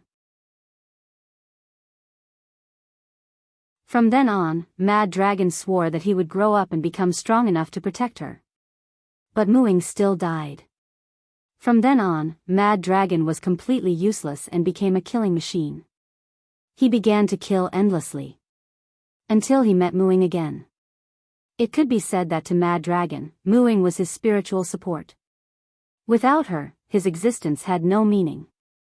So when he heard that Mu Ying was going to leave him, Mad Dragon completely lost control. Mad Dragon only let go of Mu Ying when she was about to pass out. He blinked his sharp eyes fiercely. In the next second, he threw Mu Ying onto the bed and pressed himself on top of her. "Since you've chosen to die, I'll let you experience what it's like to be a woman before you die. Come. Wonderful Book House." Chapter 2544. Translator, Endless Fantasy Translation Editor, Endless Fantasy Translation Translator, Endless Fantasy Translation Editor, Endless Fantasy Translation Translator, Endless Fantasy Translation Editor, Endless Fantasy Translation. Mad Dragon's bloodthirsty and sinister voice sounded, as if he would turn into a vampire and bite off her neck if the person under him showed any signs of resistance. Mu Ying was thrown onto the bed by Mad Dragon. Her hands, which were struggling slightly, stopped struggling after hearing Mad Dragon's words. She was about to die anyway. If he could get some peace of mind by taking her body, she would give it to him. At the border of N country, near the battlefield. Yun Jian and a group of people were still hiding there. At this moment, everyone was focused on the battlefield in front of them. Everyone knew that this time, it would be the key that would determine their life and death. Once Yun Jian gave the order, they would run away without looking back. At this moment, they were waiting for the right opportunity. Captain Zhang, are you ready? Yun Jian squatted in the grass and glanced at Zhang Heng from the corner of her eye as she asked softly. My men and I are always ready. After I send them safely away from the border, I will rush back with my men. Yun Jian, sorry for the trouble. Zhang Heng replied to Yun Jian. Yun Jian smiled when she heard this. When the people around them heard the conversation between Yun Jian and Zhang Heng, they already had a hunch that Yun Jian was about to give the order to run. Sure enough, in less than 3 minutes, a melodious female voice suddenly rang out, "Run." Everyone ran in the direction they had agreed on earlier, afraid that they would lose their lives if they were too slow. The army of N country stationed at the border was almost wiped out by Yun Jian's men. But even so, there were still about 100 people. Seeing a group of refugees from Z country trying to escape, the group of N country people carried their guns and tried to stop them. Everything went according to Yun Jian's plan. When the number of N country people stationed here was the lowest, the refugees ran towards the border. In less than 3 minutes, N country's reinforcements arrived at the scene. At this time, the refugees were still not completely out of danger. Use the cannons. Blast them to death. None of the Z citizens are allowed to escape from country N. Blast them to death. Seeing that most of the N nation troops stationed here had been wiped out, the leader of the reinforcements who had rushed over roared furiously. Following that, more than 10 cannons were deployed in a formation. There was only 1 minute left. In just 1 minute, the refugees from Z country who had escaped from the danger zone would be free. The reinforcements from country N who had rushed over were unable to catch up with the hundreds of refugees who were about to escape from country N. However, if more than 10 cannons were to bombard them simultaneously, the refugees would still die. Oh no! Everyone, run! Run! Don't look back! Zhang Heng had already realized that something was wrong. With more than a dozen cannons firing at the same time, even if Yun Jian was there, she wouldn't be able to buy them the last minute to escape. Because she, Yun Jian, was all alone. No matter how fast one could use a sniper rifle and aim accurately, the sniper rifle still needed to be reloaded. After sniping the more than 10 N nation people who were operating the cannons, there would still be more people to fill in. Unless Yun Jian had 3 heads and 6 arms, or a machine gun that could fire hundreds of bullets in succession, the refugees would all die on the spot. It was over. Other than the refugees, the special forces who were covering the rear all realized that this was a hopeless situation. However, they still followed the plan that they had previously agreed on. Not a single one of them fled at the last minute for their own sake. It was a pity that they didn't have the time to return to the embrace of their motherland and say goodbye to their family and friends, just as all the special forces and the female military doctor, Zhang Meili, Wang Shuefei, and the others who were hiding in the mountains a few hundred meters away from here and didn't leave country N with them all thought so. More than 10 N nation people had already stepped forward, intending to operate the cannons to give the refugees and the special forces who were covering them the final blow. Tut tut tut tut tut tut. Just as everyone realized that it was hopeless, a series of sniper gunshots rang out one after another. The moment the gunshots rang out, the N nation people who were about to step forward to open fire were killed one after another. Everyone suddenly widened their eyes in horror. One had to know that Yun Jian was only holding a sniper rifle. A sniper rifle could only shoot in bursts and couldn't fire bullets in succession. However, the bullets fired from the sniper rifle were like a machine gun's continuous firing.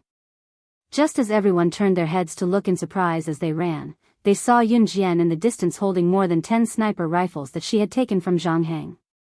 She didn't even focus on the sniper spot. She carried both sniper rifles with both hands and killed the N nation people who were about to step forward to open fire with one shot. Every lift and shot was accurate. After firing a few rounds of the sniper rifle, she picked up the other one. Her movements were so fast that there were no flaws. She used the sniper rifle's bursts to unleash the continuous firing of a machine gun.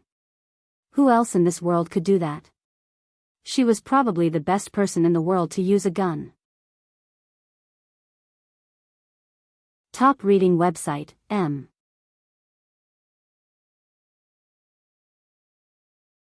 Chapter 2545. Translator, Endless Fantasy Translation Editor, Endless Fantasy Translation, page 1/1, Run. Run. You'll be safe once you're out of country N. You can go home. Go back to your country. Run. Zhang Heng turned his head as he ran. His face was filled with joy when he saw this scene. In order to encourage the refugees to retreat as quickly as possible, he shouted in the smoke-filled battlefield. His voice was so loud that it almost broke his throat. However, Zhang Heng's face was filled with joy. They had safely sent the refugees out of country N's borders. These hundreds of refugees could finally go home. Walk another 100 meters and someone will come to your aid. The people of country N aren't stupid enough to chase us out of their own borders. Goodbye. After Zhang Heng said this to the refugees, he raised the rifle in his hand and turned to the Special Forces soldiers standing beside him. Brothers, it's time to charge over with me. He told Zhang Heng and the others that the refugees were the most worried. The refugees didn't have the ability to protect themselves. This was equivalent to giving Zhang Heng and the others someone to worry about. Now, there was no one behind them that they needed to protect. This meant that they could go all out. They would let the people of country N witness the strength of the special forces of country Z. Charge. Charge, let's fight it out with those bastards of country N. Wang Shuefei, Zhang Meili, and the other female military doctors weren't arranged to return to their country. They were currently on a mountain and observing the scene. They had taken in Yunjian's awe-inspiring performance just now. Other than being shocked, Wang Shuefei, Zhang Xueli, and the rest of the girls were also astounded. Yunjian was actually so adept at using a sniper rifle like a machine gun. She even saved the refugees, Zhang Heng, and the others all by herself. After they recovered from their shock, Zhang Heng and the other Special Forces soldiers had already rushed back. The reinforcements from country N were greatly weakened and gave up the chase. After Zhang Heng met up with Zhang Meili, Wang Shuefei, and the others, Yunjian easily carried over a dozen sniper rifles that she had borrowed from Zhang Heng. Your guns. Yunjian threw a dozen sniper rifles on the ground and said indifferently. At this time, Zhang Meili couldn't help but ask Yunjian, didn't you say that there's a 50% chance of survival if we escape with them? This time, neither our men nor their men were sacrificed. Could it be that your previous estimate was? The survival rate is too high. They don't have any awareness of danger, so maybe they don't even have a 50% chance of survival. Yunjian only raised her red arc and said. With that, she turned around and glanced at Zhang Heng and the others. Thank you for your guns. The quality of the guns still needs to be improved, but they're still suitable for use. If it was a normal person, after borrowing Zhang Heng's things and returning them with a word of thanks, they would definitely be grateful. But who would have thought that Yunjian would say that the quality of Zhang Heng's guns could be improved after thanking them? What a strange and mysterious girl. Zhang Heng shook his head and was slightly stunned. Then, he remembered that Yunjian's men hadn't entered country N yet. Yunjian, where are your men? Why haven't I seen them enter country N? Zhang Heng asked hurriedly. They've already gone to the final battlefield. Yunjian stopped in her tracks and said indifferently. After sending off this batch of refugees, there was still the last batch of refugees. The habitat of that batch of refugees was the place where Yu Shaoluo had lost his life. That was where the real country N troops were heavily guarding. After breaking through them and rescuing the last batch of refugees from country Z who were still alive, this mission would be considered complete. But at the same time, breaking through there was more than 20 times more difficult than sending off this batch of refugees today.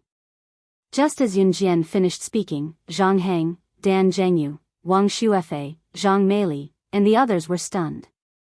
They saw Yun Jian put on a pair of gloves that she had taken out from somewhere and turned around. Under her bangs, her slightly raised eyes were as sharp as a blade. Her lips curled up, and in front of everyone, she said something that made everyone's hearts tremble. "Get ready to go to the final battlefield with me. No mission that I've set out has ever been completed in more than 5 days. This time is no exception." Translator, Atlas Studios Editor, Atlas Studios.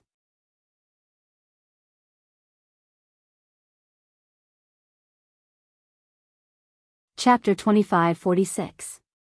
Translator, Endless Fantasy Translation Editor, Endless Fantasy Translation. A total of 109 people, page 1/1. This sentence was arrogant. Any mission. Sometimes, a mission could be an espionage mission. For example, Yun Jian and her team had disguised themselves as ordinary people to infiltrate the target's side as spies. Usually, spies would need a few years of incubation. They would also need to gain the target's trust. When the target let down their guard and treated them as someone they could trust, they would seize the opportunity to get hold of the target's weakness and wipe them out completely. Assassination was not the only type of mission in this world. For some missions, success or failure could be seen in a few days. But for some missions, like AIDS, there was an incubation period. It would take years or even decades to complete a mission. Be it a few days, a few years, or even decades, it was considered normal to complete a mission, but Yun Jian had never taken more than 5 days to complete it. Zhang Heng, Dan Zhengyu, Zhang Meili, Wang Shuefei, and the others were dumbfounded when they heard her. By the time they recovered from their shock, Yun Jian was already far away. "What are you waiting for?" It was only when they heard Yun Jian's voice that they snapped back to reality and ran after her. "Aha, what AF ** King comfortable sleep. 006, where did you run off to?" "I couldn't find you anywhere," Shen Ji yawned loudly and told Yun Jian when he saw Yun Jian returning with Zhang Heng and the others. Gu Junjian did not participate in the cover earlier as he was called by Yun Jian to investigate the location of the final battlefield. Gu Junjian had returned as well. Seeing Yun Jian, Gu Junjian hurried over and said, "Xiao Jian, your men have gone ahead. Let's go together," Yun Jian said with a nonchalant gaze as she pushed Shen Ji, who was still yawning, away. In the end, they came to the final battlefield. There were 10,000 Country Z refugees trapped there. More than 1,000 Special Forces soldiers disguised as ordinary people had been sent to rescue them. Yu Xiaoluo was reported to have been killed there. Now, Gu Junjian and his men were unable to contact more than 10,000 refugees from Z country who were trapped there, as well as more than 1,000 Special Forces soldiers who were sent to rescue them. "The battlefield is right in front of us. It said that the enemy has 30,000 people. This is the information we got from the last exchange with the people trapped inside. Take a look." Zhang Heng took out a draft map and handed it to Yun Jian and the others. Zhang Heng and his men didn't know how many people Yun Jian had, nor did they know how good their weapons were. There were only a few dozen of them here. It was definitely unrealistic for them to rescue more than 10,000 people and fight against more than 30,000 people from N country. Now, it was time to see how many people Yun Jian had. The sketch that Zhang Heng gave him depicted the current situation with simple gestures. To put it simply, the refugees and the Special Forces were trapped in several rows of empty buildings. On the outside, they were surrounded by Country N's 30,000 troops.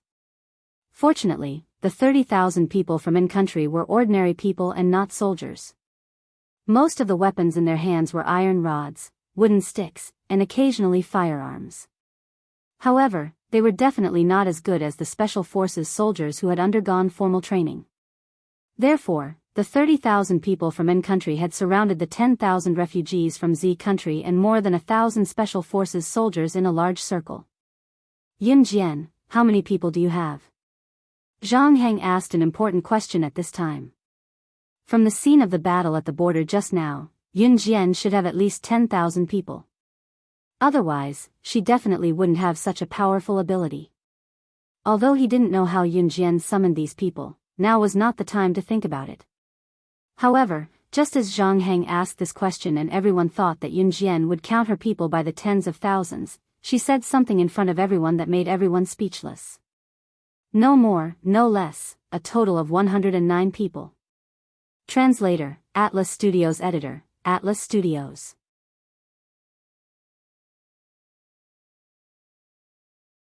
Chapter 2547. According to the battle between the two sides just now, Yun Jian's people had defeated thousands of N-nation soldiers stationed at the border with ease. She should have had tens of thousands of people to do it. But what did they hear? Really? 109 people? Yun Jian, you're not joking, are you? Dan Zhengyu was stunned on the spot. He, who was usually calm and steady, was no longer calm. What kind of international joke was this? With 109 people, they easily wiped out thousands of N-nation soldiers stationed at the border. What? You're saying that on the battlefield just now, there were only 109 people who defeated N-nation's army and made them unable to fight back. Zhang Heng, who was usually calm and steady, was also stunned. What was even more shocking was, Yun Jian, are you planning to take these 109 people and a few dozen of us to fight against N-nation's 30,000 people? Zhang Heng immediately reacted and asked loudly. Do we still have a way out? We don't even have 200 people combined.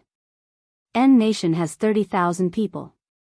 If each of us spit a mouthful of saliva, we'll drown. Zhang Meili also asked at this time. Let's wait a few days. In 2 days, there will be reinforcements from the country coming to support us. We'll make our move then, Zhang Heng suggested. I've said before that I won't be out for more than 5 days. If you want to quit, I won't force you. Yun Jian didn't give anyone a chance to refute. She stepped forward, and her slender figure appeared in front of everyone. Just like that, she walked forward. Halfway through, she turned sideways and said to Gu Junjian, Dad, what's your plan? I'll go with you. Gu Junjian said without hesitation. Crazy, crazy. She's really crazy. Even if she was willful a few times before, that's fine. But now, she wants to fight against 30,000 people with only 100 people. Even if it's easy for 100 people to deal with a few thousand people at the border, this time, they have 30,000 people in their hands. She's obviously sending herself to her death. Wang Shuefei exclaimed in shock. Hearing this, everyone present was horrified. You're the ones who are going to die. Shenji couldn't help but retort when she heard Wang Shuefei's words. With that, Shenji didn't wait for Wang Shuefei's reply. She walked over to Yun Jian. 006, this is the feeling I want. I have killed countless people in my life, but I have never saved anyone. Today, for you, I will help you save people. With that, Shenji paused. Just as everyone was moved by Shenji's touching words, a voice suddenly rang out. Shenji suddenly spoke to Yun Jian again. After today, I will use my own strength to personally kill you. That way, I will be the most powerful person in the world. Ha ha ha. Hearing this, everyone was stunned. Among the 30,000 people gathered from N-nation, there were also N-nation's soldiers. At this moment, a few heads were hanging on the N-nation's flag that was hoisted high in the sky. That was the head of the Z-nation. Among the 30,000 people from N-nation, there was one person who was the leader. The leader wiped his teeth and said to his subordinates, Take those heads and let them stand over there and kick them around like footballs. I want to see if those special forces soldiers still won't come out after being humiliated like this. At this moment, with a bang sound, a string of bullets suddenly flew by and directly pierced the head of the leader. Headshot. Calm. Wonderful book house.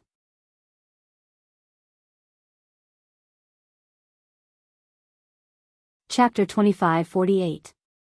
Translator, Endless Fantasy Translation Editor, Endless Fantasy Translation, page 1/1, Translator, Endless Fantasy Translation Editor, Endless Fantasy Translation Yun Jian, who had suddenly appeared in front of them and put away her sniper rifle. Their eyes widened and their faces turned pale.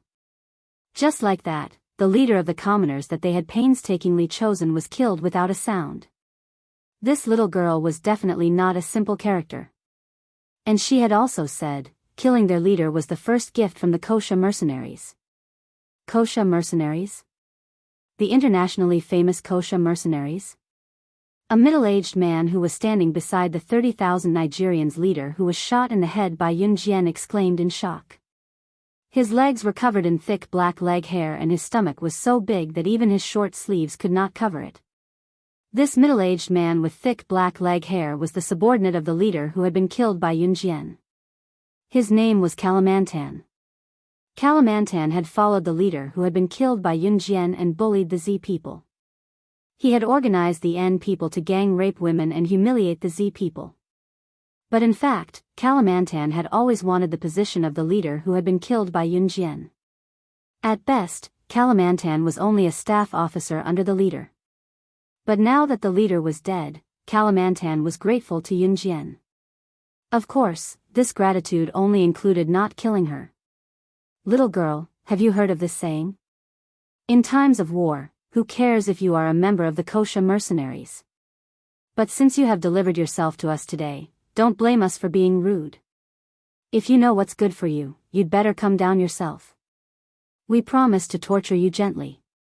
As long as you serve us well, I promise you will not die, otherwise. Humph. Who cares if you are a member of the Wuxia mercenaries? We can't even protect ourselves now, who are you trying to scare? Kalimantan snorted a few times and stared at Yun Jian's body which was wrapped in tights and pants. Kalimantan's promise to keep you alive was already the biggest favor. For Kalimantan and the others, the Z women they caught were usually gang raped on the street and killed directly. Oh, this woman is quite stupid. She used the Wuxia mercenaries to scare us. The Wuxia mercenaries are indeed powerful. If it was in the past, I would be afraid of them. But she doesn't look at our situation now. Our country is going to die. Who cares if she is a Wuxia mercenaries? I am not afraid of them. Unless they are like the legends, they are as rich as a country. Because they have the same military power as a powerful country. But this, is it possible? A person from in country standing next to Kalimantan also laughed happily, and his tone was full of sarcasm. Woman, come down quickly if you know what's good for you, otherwise you will suffer a fate worse than death later.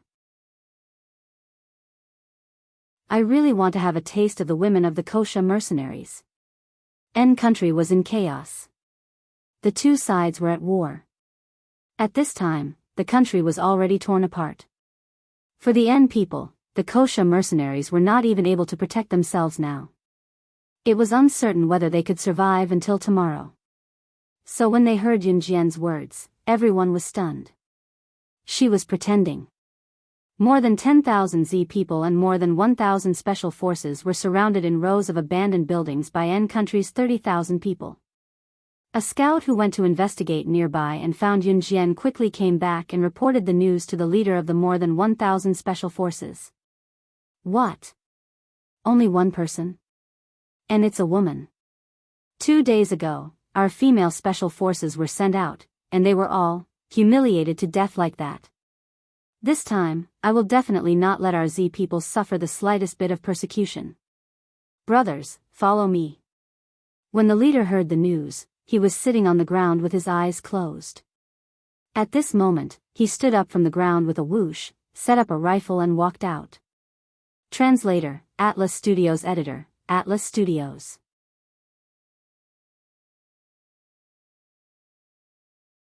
Chapter 2549. The scout was too far away and did not hear what Yun Jian said clearly. However, he saw with his own eyes how Yun Jian fired her sniper rifle and blew up the heads of 30,000 enemy soldiers. Captain, please wait a minute. If we go out now, what will happen to these 10,000 refugees? Every corner is guarded by the N nation people. If we bring people out, what if the N nation people take the opportunity to attack? Seeing that the captain was about to leave, the scout pulled him back and said with a bitter face. His words made the captain stop in his tracks. Yes, He could not joke around with the lives of these 10,000 refugees. Behind him were more than 10,000 refugees who needed to be protected. With a bang, the captain punched the wall and lowered his head in pain. Do I have to watch my fellow countrymen who came to rescue us be humiliated to death again? You saw how Comrade Lu Xiaohong died back then. Those bastards, they actually, the team leader couldn't bring himself to say the rest of the words. The special forces also knew how to feel heartache. They were people of flesh and blood. They were not emotionless machines. And Captain Lu and the rest. At this point, the captain had already grabbed his head and slowly squatted on the ground. When the others heard the captain's words, they did not say anything else. For the past few days, their people had been guarding nearby. Once the N Nation people made a move, they would defend and prevent them from entering the temporary safe zone. However, there was no source of food. Therefore, the captain had to send people to secretly transport the food in. Comrade Lu Xiaohong, Captain Lu, and the rest were caught by the N Nation people when they were secretly transporting food. Captain Lu and the rest were beheaded on the spot. Only their heads were hung high on the N Nation flag. As a female comrade, Lu Xiaohong was gang raped to death by thousands of N Nation men. It was a great humiliation. As for Yu Xiaoluo, he was caught and beheaded when he was secretly transporting food with Captain Lu and the rest. That was all the news that the captain had heard. Captain, we will leave some people here to defend. Team 1 will go out to rescue them. How about that? Seeing the captain's pained expression, the special forces beside him did not feel good either. At this moment, a special forces soldier suggested. Okay. The team leader grabbed the rifle and stood up. Just as the team leader was about to lead them out, one of the refugees who had heard the news, an elderly woman walked over to stop him. Captain Fan, you can't just leave us here. Captain is only saving people. He won't abandon you. The Special Forces soldier who was standing beside Captain Fan just now replied. But, what if the people from N Nation rush in again? The old woman led a group of people and refused to give way. Captain Fan, I beg you. Don't go. Hearing the old woman's words, the group of refugees all knelt down in front of Captain Fan. In the face of life, what was dignity? No one ever cared. When people are in desperate straits, there are many selfish people. This is not rare. What was truly rare was a person who stood up and spoke for the sake of others in a desperate situation. Country Z, Mu Ying's house. Mad Dragon pinched Mu Ying's chin with one hand and quickly unbuckled his belt with the other. When he saw that Mu Ying was silent, his anger dissipated instantly.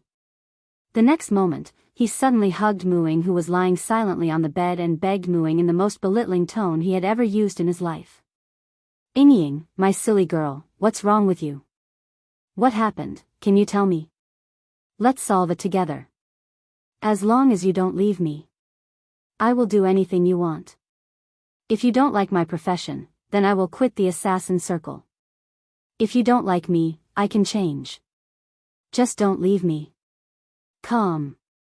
Wonderful Book House.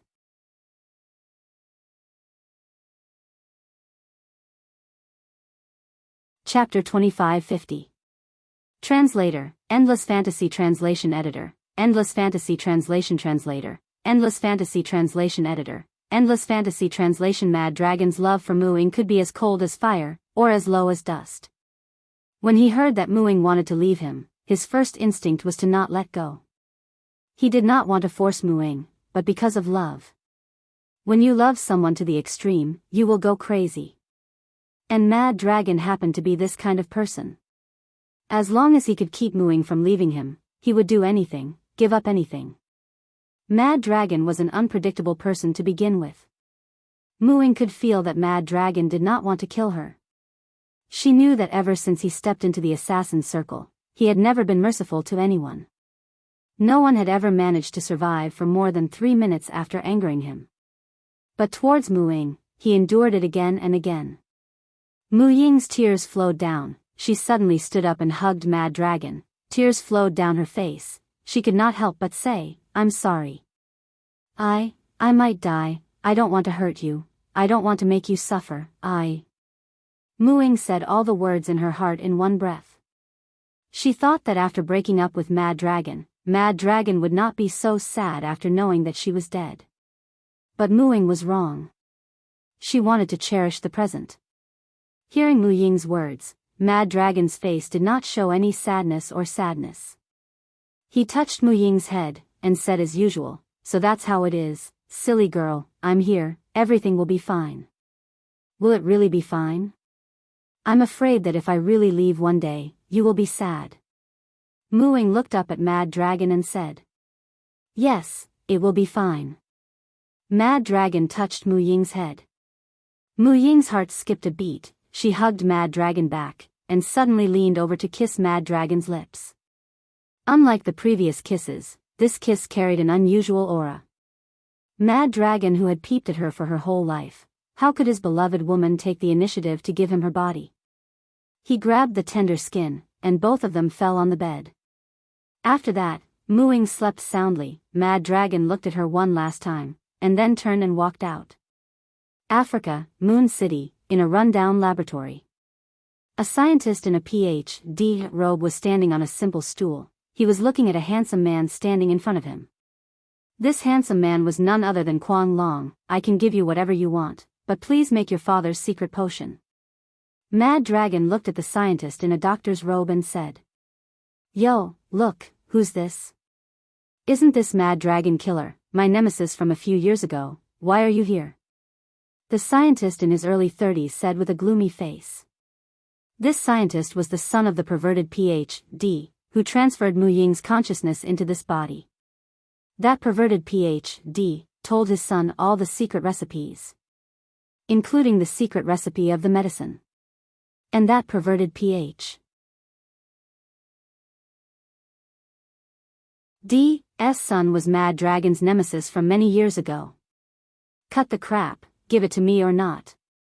Mad Dragon clenched his fist and shouted. "That will depend on." The scientist stood up and walked up to the Mad Dragon. The next second, the scientist raised his leg, and kicked Mad Dragon to the ground in slow motion, and stepped on Mad Dragon's abdomen with one foot, slowly lowered his head, and continued with a gloomy tone, "Your sincerity." This man's strength was naturally far below Mad Dragon, but the moment he raised his leg, Mad Dragon clenched his fist and took the kick. Just after the scientist stepped on Mad Dragon to the ground, he suddenly slowly raised his leg again, and stepped on Mad Dragon's head, and laughed sinisterly, "Ahaha. I didn't expect you, Mad Dragon, to be in such a state for a woman. Ha ha ha." Top reading website, M.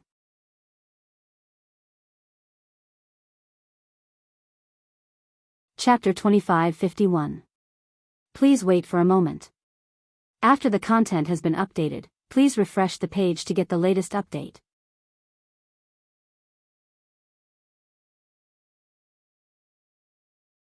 Chapter 2552.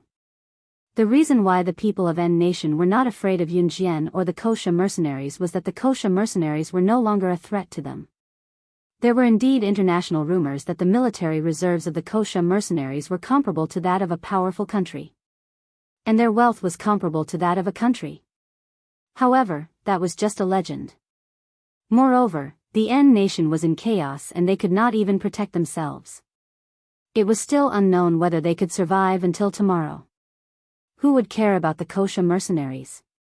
Moreover, what kind of military reserves could be comparable to that of a powerful country? What kind of wealth was comparable to that of a country? The Kosha mercenaries could send out assassins to carry out assassination missions. That was indeed impressive. However, they had 30,000 people. Why should they be afraid of the Kosha mercenaries? However, it was not until all the tall buildings that were temporarily occupied by the N Nation people collapsed in less than 3 minutes. Other than the surrounding area where the Z Nation refugees were located, the rest of the places were all bombed to the ground by gunfire that came out of nowhere. This truly posed a threat to their safety. This group of N Nation people who were originally fearless and did not even care about the Kosha mercenaries. Now, they were completely flustered. You You. Kalimantan pointed at Yun Jian with a trembling finger. His face looked as if he had eaten dog poop. Really. The Kosha mercenaries really have wealth comparable to that of a country. Their military reserves are comparable to that of a powerful country. That is not just a legend. An nation person standing next to Kalimantan was so scared that his lips and teeth were moving up and down, making a slight clattering sound. The reason why the Kosha mercenaries were feared was that in this peaceful country without war, the Kosha mercenaries' assassins and agents could quietly obliterate people. However, on the battlefield, the Kosha mercenaries were nothing to be afraid of. Unless the Kosha mercenaries had a military reserve comparable to that of a powerful country. Now, Yun Jian had directly used her strength to let the N nation people personally understand the authenticity of the legend. Retreat. The Kalimantan people retreated step by step while shouting at the N nation people around them. As soon as Yun Jian appeared, the leader of this group of 30,000 men was shot in the head by Yun Jian. Kalimantan was the only one who could give orders now. Do you think you can still escape? Kalimantan ordered his men to abandon Yu Shaoluo and a group of beaten special forces soldiers and was about to escape. Right in front of Zhang Heng, Dan Zhengyu, Lu Yinue, Captain Fan, and the others who were dumbfounded, Yun Jian leaped easily from the 10-meter-high roof to the ground. After landing, she didn't even need to stabilize her footsteps. She raised her eyes and looked at Kalimantan's group from the corner of her eyes as she walked over with chilling footsteps. What do you mean by that? Kalimantan's heart tightened fiercely. He involuntarily took a big step back and asked Yun Jian. Although the surrounding area had been razed to the ground, there were still 30,000 people under him. Even if the surrounding high-rise buildings had all collapsed, the 30,000 people of N Nation couldn't all be in the high-rise buildings. There should be at least 20,000 people left. Literally. Yun Jian's lips curled into a faint smile that sent chills down one's spine.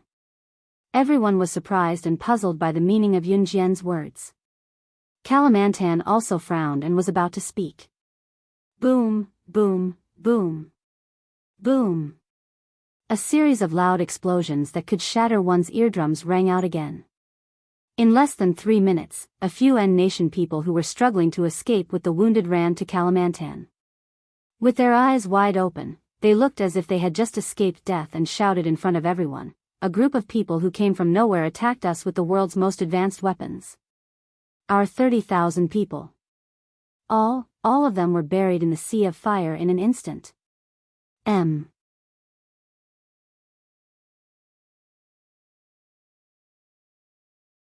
Chapter 2553. The 30,000 people who died in the fire were the ones who bullied women on the street, killed strong men from Z country, and kicked their heads around like basketballs. This group of crazy people who didn't need any sympathy or pity were the scum of society. What? 30,000 people all died in the fire in an instant.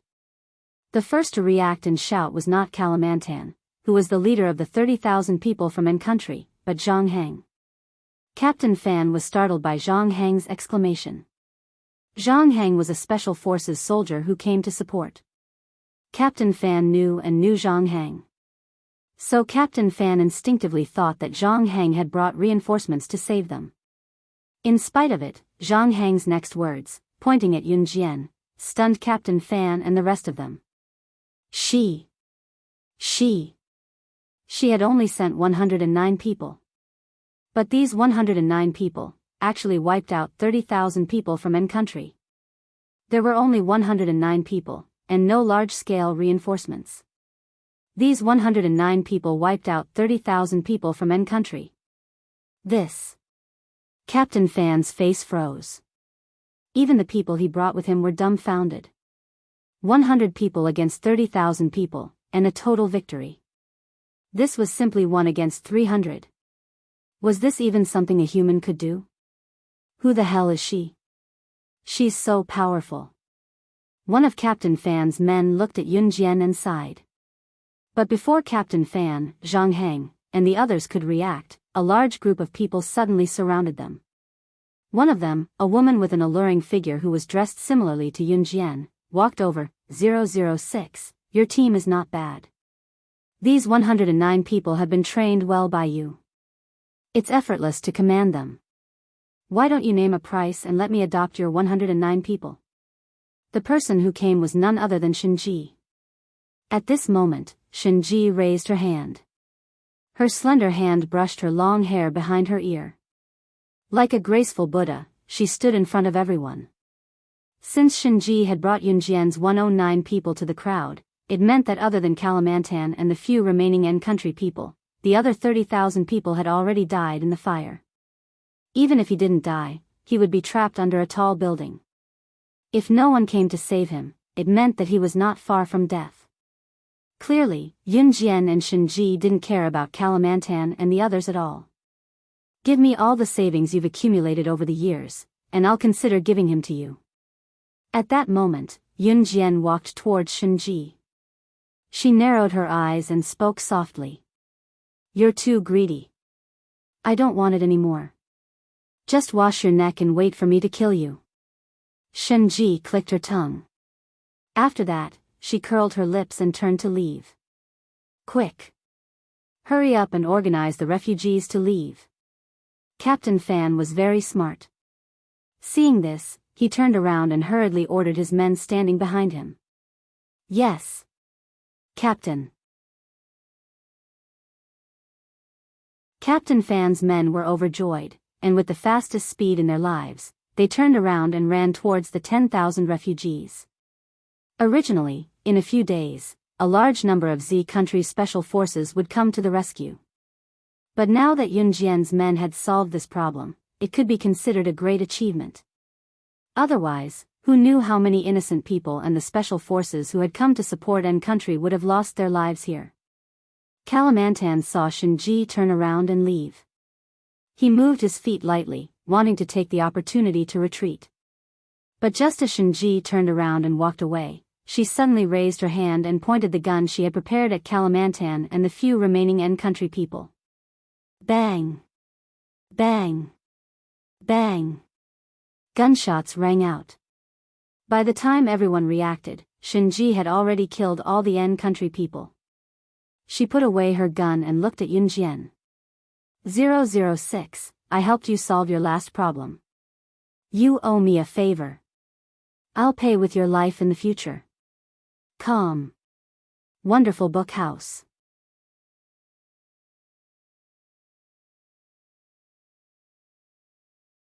Chapter 2554. Translator, Endless Fantasy Translation Editor, Endless Fantasy Translation Translator, Endless Fantasy Translation Editor, Endless Fantasy Translation. Yunjian's lips curled into a smile as she replied to Shinji, that depends on whether you're alive to take it. Shinji wiped her pistol with a hand, as if she did not use it to kill Kalimantan and his men. She turned to wave at Yunjian and left after a while.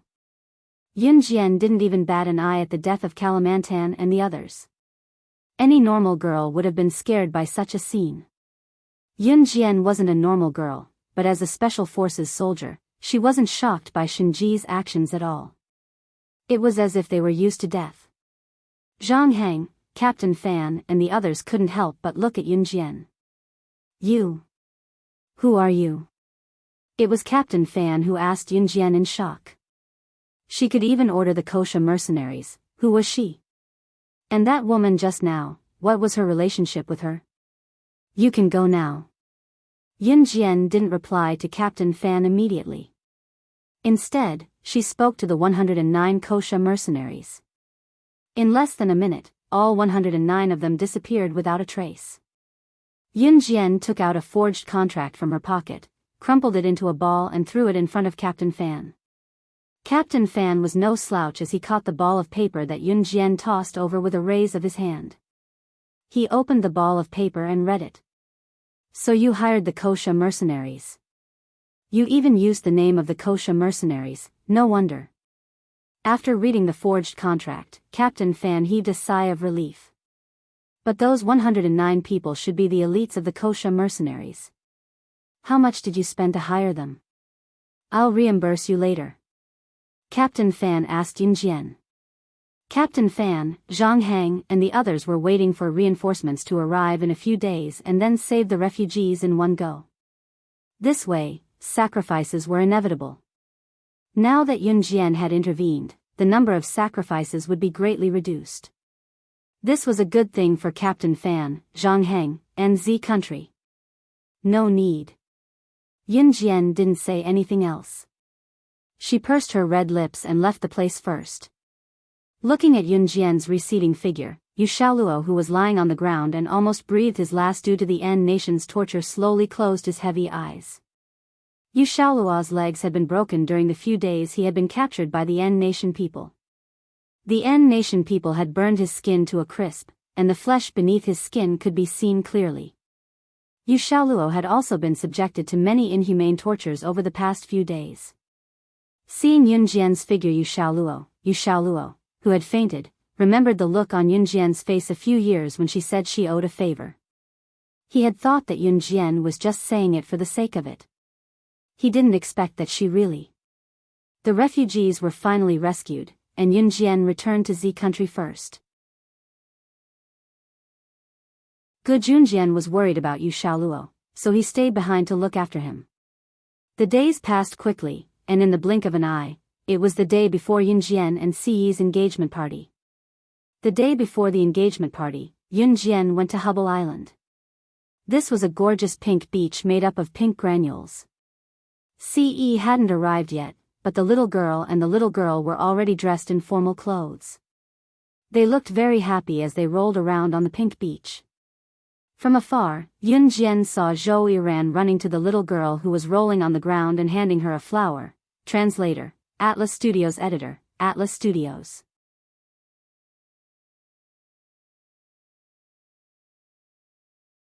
Chapter 2555. He plucked that flower during art class last week. He's been treating it like a treasure these past few days. He won't even let me, his mother, touch it. He actually gave it to your little girl. It's too hurtful. Lan Su had unknowingly walked to Yunjian's side. She shook her head and looked at Zhou Yiran in the distance with a heartbroken expression. Although Zhou Yiran was only 4 years old, he had already gone to kindergarten early. He was very smart and understood at once. That flower looked like a real flower. When Yunjian looked at the flower that Zhou Yiran handed to the little girl from a distance, she thought it was a real flower at first glance. After all, they were surrounded by the sea. There were many coconut trees by the sea, and there were no flowers around to pluck. Don't be sad. Yunjian sat on a rocking chair on the beach, pursing her red lips and smiling. Lan Su thought that Yunjian was going to say a few words of comfort. But Yunjian's next sentence almost made Lan Su go crazy. You'll be even sadder in the future. In the distance, the little girl and the little guy were crawling on the pink beach. The little girl and the little guy were very sensible. Both of them knew that they couldn't run too far, let alone get close to the beach. At this moment, Zhou Yiran suddenly walked over and handed the little girl a flower. When the little guy saw it, he fiercely yelled at Zhou Yiran and reached out to snatch the flower. Taking advantage of his height and age, Zhou Yiran reached out and pushed the little fellow to the side. Then, he squatted down and took the little girl's hand. He gently placed the flower he had made into the little girl's hand. It's for you. Zhou Yiran opened his mouth clearly. Yaya? The little girl widened her eyes. Those eyes that seemed to be able to speak seemed to ask Zhou Yiran, is this really for me? Even if the little girl couldn't speak now. When Zhou Yiran saw this, as if he could talk to the little girl, he nodded and said, it's for you. Since you took my flower, you can only be my bride in the future. The little girl suddenly giggled. She didn't know what a bride was either. She grabbed the flower and played with it happily. She didn't know that someone had already reserved her life with a flower. Yaya. Chi chi chi. The little fellow was piled up by Zhou Yiran. Like a dead tortoise, he lay on the beach with his belly facing up. He didn't get up for a long time. He gritted his teeth and looked at Zhou Yiran with a fierce expression. When Yunjian saw this from afar, she pursed her lips slightly with a blissful expression. At 7:00 in the evening, Qin Yiru organized a barbecue at the beach. The next day was the engagement banquet. Almost everyone had arrived. Everyone suggested that since they had nothing to do at night, they might as well hold a barbecue party here. Everyone was outside at this moment. Yun Jian saw that the little girl and the little fellow were being watched. She turned around and went back to the house, intending to take a bath. Ce was supposed to arrive in the wee hours of the morning. After returning to the rented seaside villa, Yun Jian reaches out to turn on the light in the living room. Suddenly, a slender large palm pressed down on her small hand.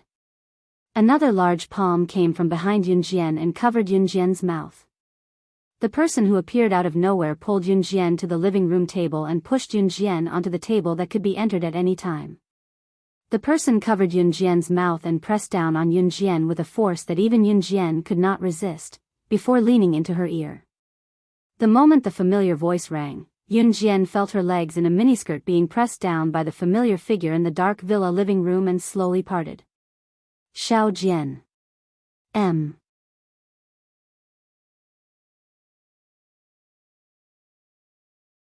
Chapter 2556. Translator, Endless Fantasy Translation Editor, Endless Fantasy Translation, page 1/1, Translator, Endless Fantasy Translation Editor, Endless Fantasy Translation. Ce suddenly appeared and pinned Yun Jian on the big table in the middle of the living room of the seaside villa. A child's voice came from outside the house, which sounded like the sound of a drum in Yun Jian's ears. Mama Papa, Mama Papa. Brother, Mama Papa. Ayayaya. The childish voice of a child rang out. After all, she was the one who gave birth to the child. Needless to say, Yun Jian could tell that the childish voice with poor pronunciation came from the little girl's mouth. You said that your parents are in the house? Doesn't your father only arrive here in the wee hours of the morning? Following the little girl's babbling voice, a voice that was just as immature, but with an adult's accent, rang out. It was Zhou Yiran who left the crowd with the little girl and ran out. Ayayaya. Mama Papa. Brother, Mama Papa. The little girl was easily carried by Zhou Yiran and held by Zhou Yiran's little fingers. Her other hand, which was so small that it was only half the size of Zhou Yiran's, pointed at the door and pouted, as if she was certain that her parents were inside. All right, I'll take you to see them. Seeing that the little girl was still holding the flowers he gave her, Zhou Yiran was helpless. He carried the little girl's small body and opened the door of the villa with his other hand. Zhou Yiran had just opened the door of the villa with the little girl in his arms when he saw the center of the big living room of the seaside villa. The moment he opened the door and turned on the light switch, the two children saw, the tablecloth on the long dining table in the middle of the living room was in a mess, as if it had just been robbed. There was a floor-to-ceiling window in the distance, from which one could see the boundless sea, but someone had used a remote control to draw the curtains. Mama. Mama. Papa. Papa. Ha ha ha. The little girl suddenly clapped her hands. Zhou Yiran himself was still young. He was only 4 years old. When the little girl clapped her hands, her body swayed. He almost couldn't hold the little girl steady, but in the end, he still comforted the little girl. There seems to be someone behind the curtains. Let's go over and take a look. Zhou Yiran comforted the little girl and carried her over. It had to be said that Zhou Yiran's perception was very sensitive. He carried the little girl and walked step by step towards the curtains in front of the floor-to-ceiling windows. Walking to the curtains of the floor-to-ceiling windows, he reached out with his free hand and pulled the curtains open. At this moment, two shadows flashed past the floor-to-ceiling window in front of them, creak, creak. Outside the window, 2 coconut trees were swaying in the wind. The 2 shadows that resembled humans turned out to be an illusion caused by the collision of the trunks of 2 coconut trees. Zhou Yiran put down the curtains and carried the little girl out. The barbecue should be done. Let's go out and eat. Your parents shouldn't be at home. Ah. Papa, Mama, Yaya. Yaya. The little girl was unconvinced and called out again. The 4-year-old Zhou Yiran reached out and rubbed the little girl's head. His face was clearly young, but it was slightly serious and steady as he said, "Wifey, be good." "Ya." It was as mysterious as a mystery. When the little girl heard Zhou Yiran's words, she was originally noisy, but now, she really stopped making a fuss. Not long after, Zhou Yiran brought the little girl and left this place. Not long after Zhou Yiran left, Ce, who was hugging Yunjian and hiding outside the floor-to-ceiling window, lowered her eyes and looked gloomy. Yunjian pursed her red lips and chuckled softly. On the beach, Adam, who had picked up a mutton skewer and was about to eat, suddenly received a text message from Ce. There was only one simple and crude sentence in the text message: after attending the engagement party, immediately take your son and scram to the Amazon. You're not allowed to come back before the new year. Top reading website, M.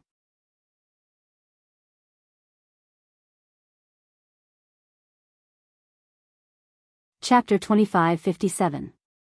When Adam saw this message, he spat out the mutton skewer in his mouth onto the ground. He wiped his mouth and eyes, and looked at the message from the young master.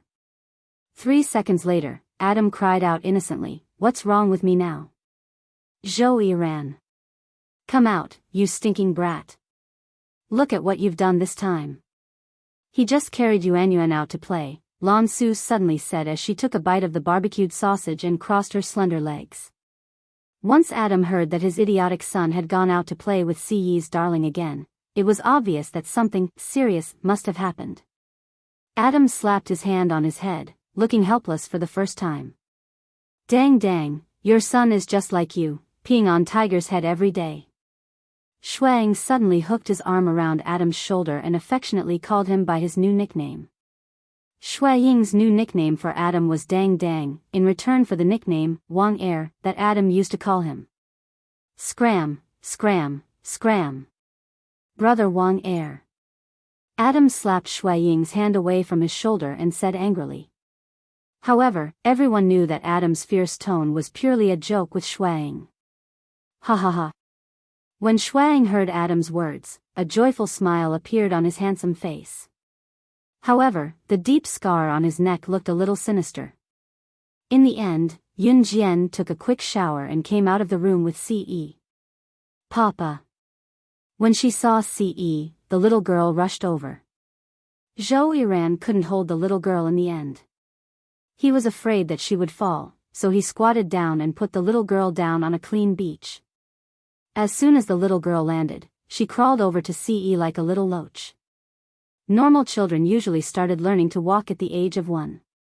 The little girl were only 6 months old, so Ce didn't let them learn to walk early for fear that they would fall.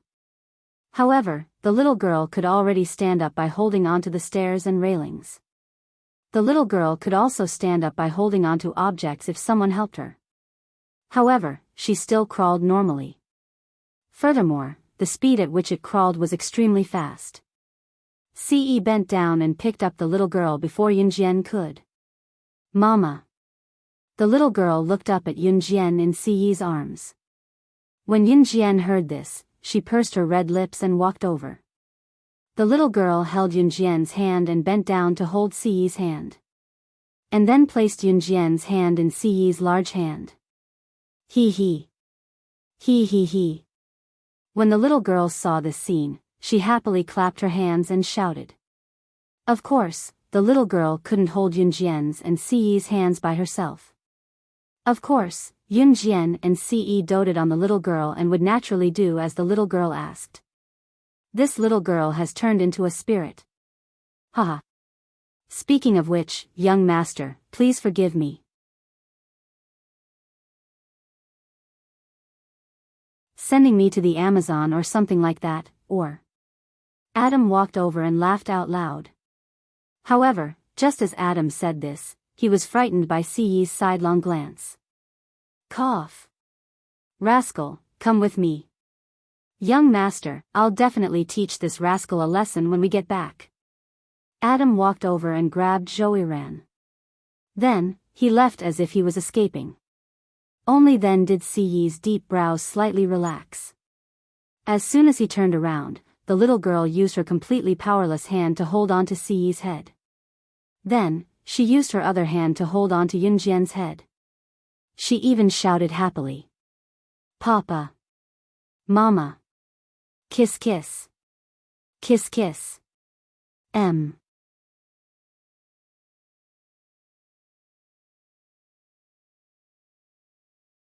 Chapter 2558.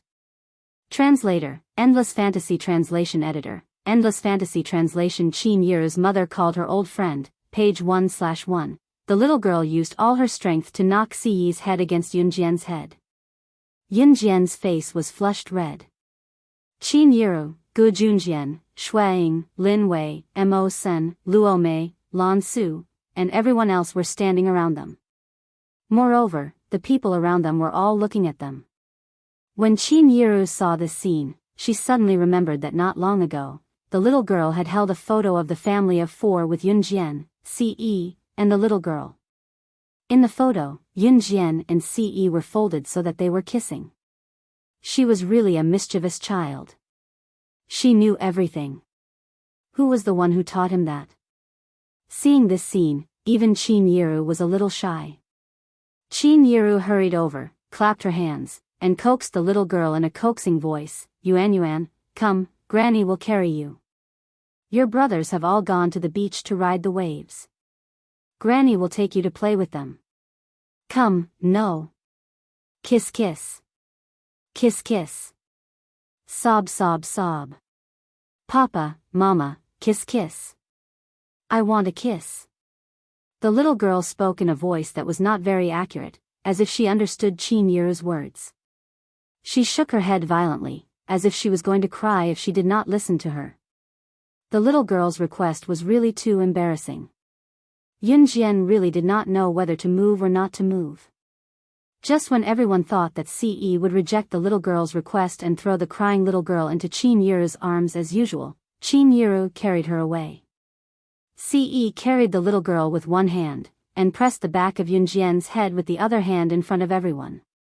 He bent down and kissed her seductive little mouth. This scene happened very suddenly. Everyone was stunned. When they came to their senses, they all screamed, "Oh!" He kissed her. He actually kissed her in front of everyone. Young master. Young mistress. Young master. Young mistress. Adam led the crowd.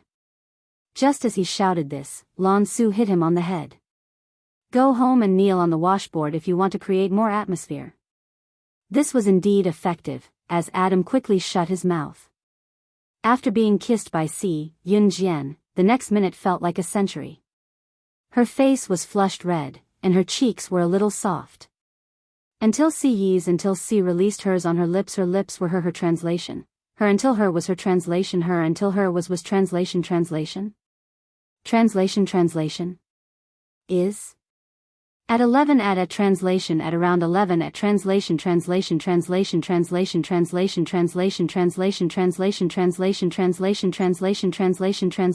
on s translation in buses at. It was Mo Bufan and the others from the Martial Arts Society, Xinjiang towns Lu Fian, Chen Sini, Zhang Xiaofeng, Ling Yichen, the remaining 6 members of Team Monarch, Tier X Squad, Most Awesome Squad, and Captain Lu Cheng were all here. As for the Kosha mercenaries, they were not here yet. The Kosha mercenaries had the ability to find their way here. Those who were close to Yunjian usually took the bus that Yunjian invited and were brought here directly. Muing isn't here? Yunjian asked Team Monarch's Chu Ning after scanning the area and not seeing Muing. Back in high school, Muing met her in Min City Military Academy, so Team Monarch's Chu Ning also knew Muing. I went to look for her. She said she'll come tomorrow morning, said Chu Ning. Hearing this, Yunjian did not have any other suspicions. The group followed Yunjian into the luxurious holiday villa that could accommodate a few hundred people. Among those who came were Xinjiang town's Qin Yiru's relatives. As Qin Yiru's mother, Zhang Meihua naturally came second. Just as they got out of the car, Zhang Meihua pulled Qin Yiru aside and told Qin Yiru, "Yiru, Mom called some old friends over today. You have to cooperate and not embarrass Mom in front of everyone." Translator, Endless Fantasy Translation Editor, Endless Fantasy Translation.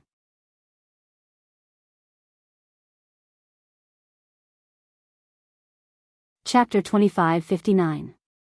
Today, not only were Zhang Meihua's relatives present, she had also invited some of her younger and older friends. When one reached middle age or old age, they loved to brag about how rich their juniors were, where they had bought a few houses, how many betrothal gifts they had received from the groom when their daughter was married off, how grand the engagement party and wedding were, how rich the groom was, and how well their granddaughter had married. This was probably what Zhang Meihua's generation loved to brag about the most. When they were young, everyone loved to brag about the things of the younger generation. When they were old, there were also things that the elderly would brag about themselves. This was a path that everyone had to go through in life. Zhang Meihua had invited some of her close friends who she used to hang out with.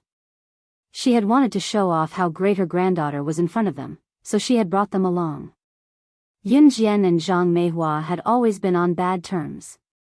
Of course, it was Qin Yiru who had arranged for Zhang Meihua to be present. Yun Jian would not force Qin Yiru to do anything, nor would she bother with Zhang Meihua. Qin Yiru could only nod helplessly at her mother's request. Everyone entered the house. Everyone gathered in the living room of this super luxurious seaside villa. Qin Yiru had prepared tea leaves to brew tea for the guests. At first, the group of old friends that Zhang Meihua had brought along were still praising Qin Yiru for giving birth to a good daughter. As the group of old women asked, they asked about Siyi's parents. Qin Yiru did not know nor had she met Siyi's parents, so she could only shake her head. "Oh my, they're about to get married. Yiru, haven't you seen how the other party's parents look like?" An old woman who was about 1.79 meters tall and slightly plump, but did not look fat because of her height, raised her voice as if she had picked on a bone. Zhang Meihua's family background, this group of old women had all heard Zhang Meihua's exaggerated boasting. Naturally, they were extremely envious. However, the other party was rich. Other than congratulating them verbally, the group of old women were secretly upset and wanted to pick on them when they spoke. Qin Yiru shook her head when she heard the old woman's words. "No. What about the betrothal gifts? They're already engaged. When they get married, how much will the betrothal gifts be?" The old woman who was 1.79 meters tall asked again after hearing Qin Yiru's words. After that, the old woman paused. Without waiting for Qin Yiru's reply, she continued, "Yiru, your daughter is the director of new cruise. She's filthy rich. Without a betrothal gift worth tens of millions, I'd like to see who can marry your daughter. In this day and age, it's not enough just to be good looking. In the future, the woman will earn money while the man relies on his looks.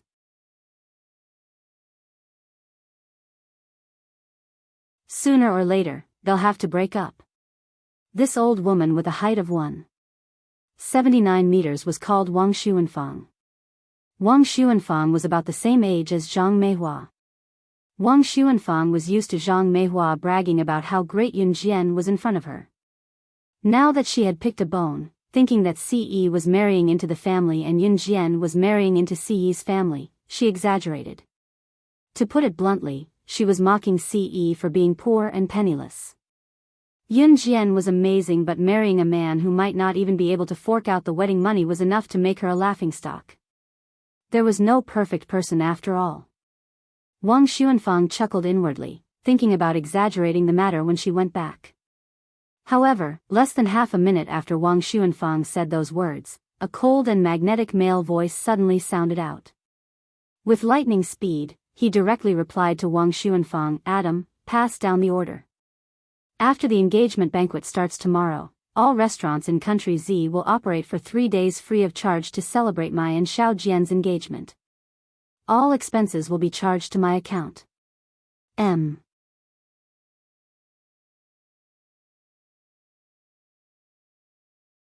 Chapter 2560. Translator, Endless Fantasy Translation Editor, Endless Fantasy Translation. All his money to her. Page 1/1. The magnetic male voice rang out suddenly. Other than Wang Xuanfang, the other old ladies sitting in the living room of the luxurious holiday villa were chatting with each other in delight before a sumptuous feast.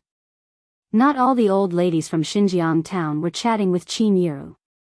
It had been a long time since they had gathered together. In accordance with the nature of old women who loved to gossip, they were sitting around, drinking tea and talking boastfully.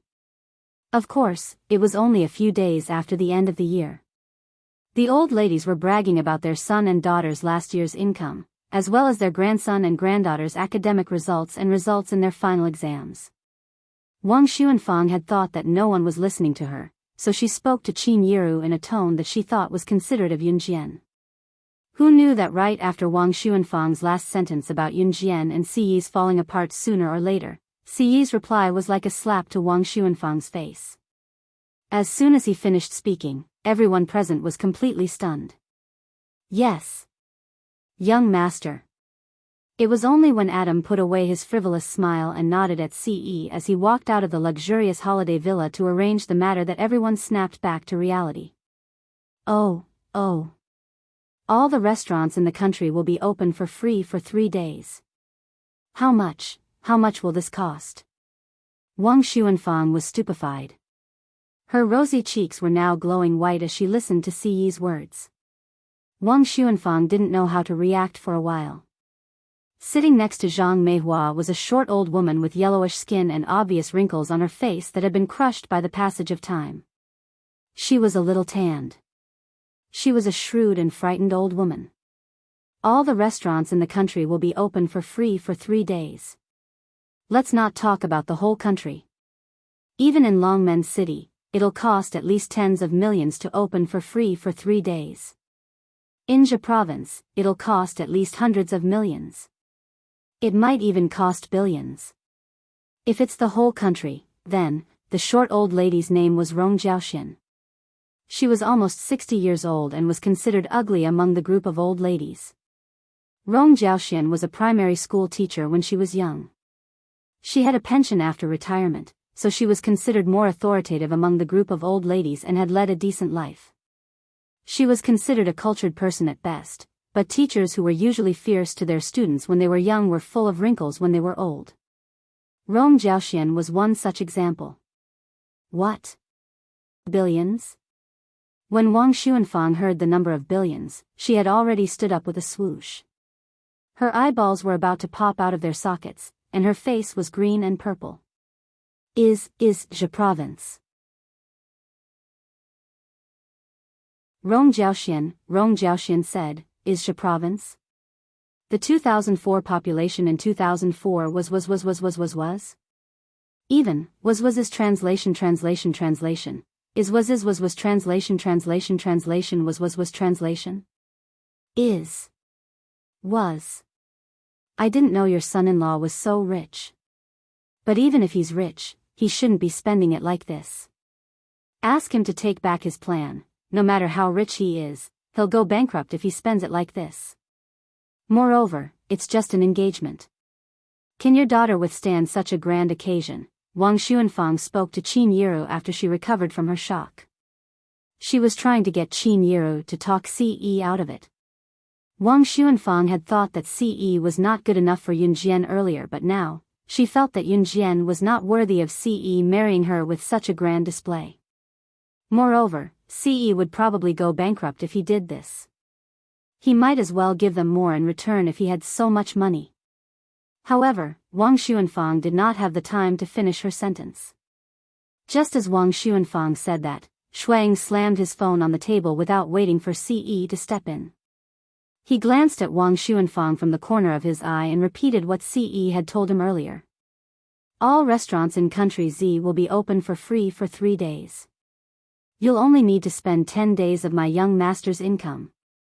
Young master's betrothal gift to young madam is that all the money and assets in young master's account will be given to young madam. Not a single cent will be left. Translator, Endless Fantasy Translation Editor, Endless Fantasy. You're tuning in to the Biyao's Wuxia Chronicles YouTube channel. Don't forget to subscribe and join us on this journey to catch the most captivating stories.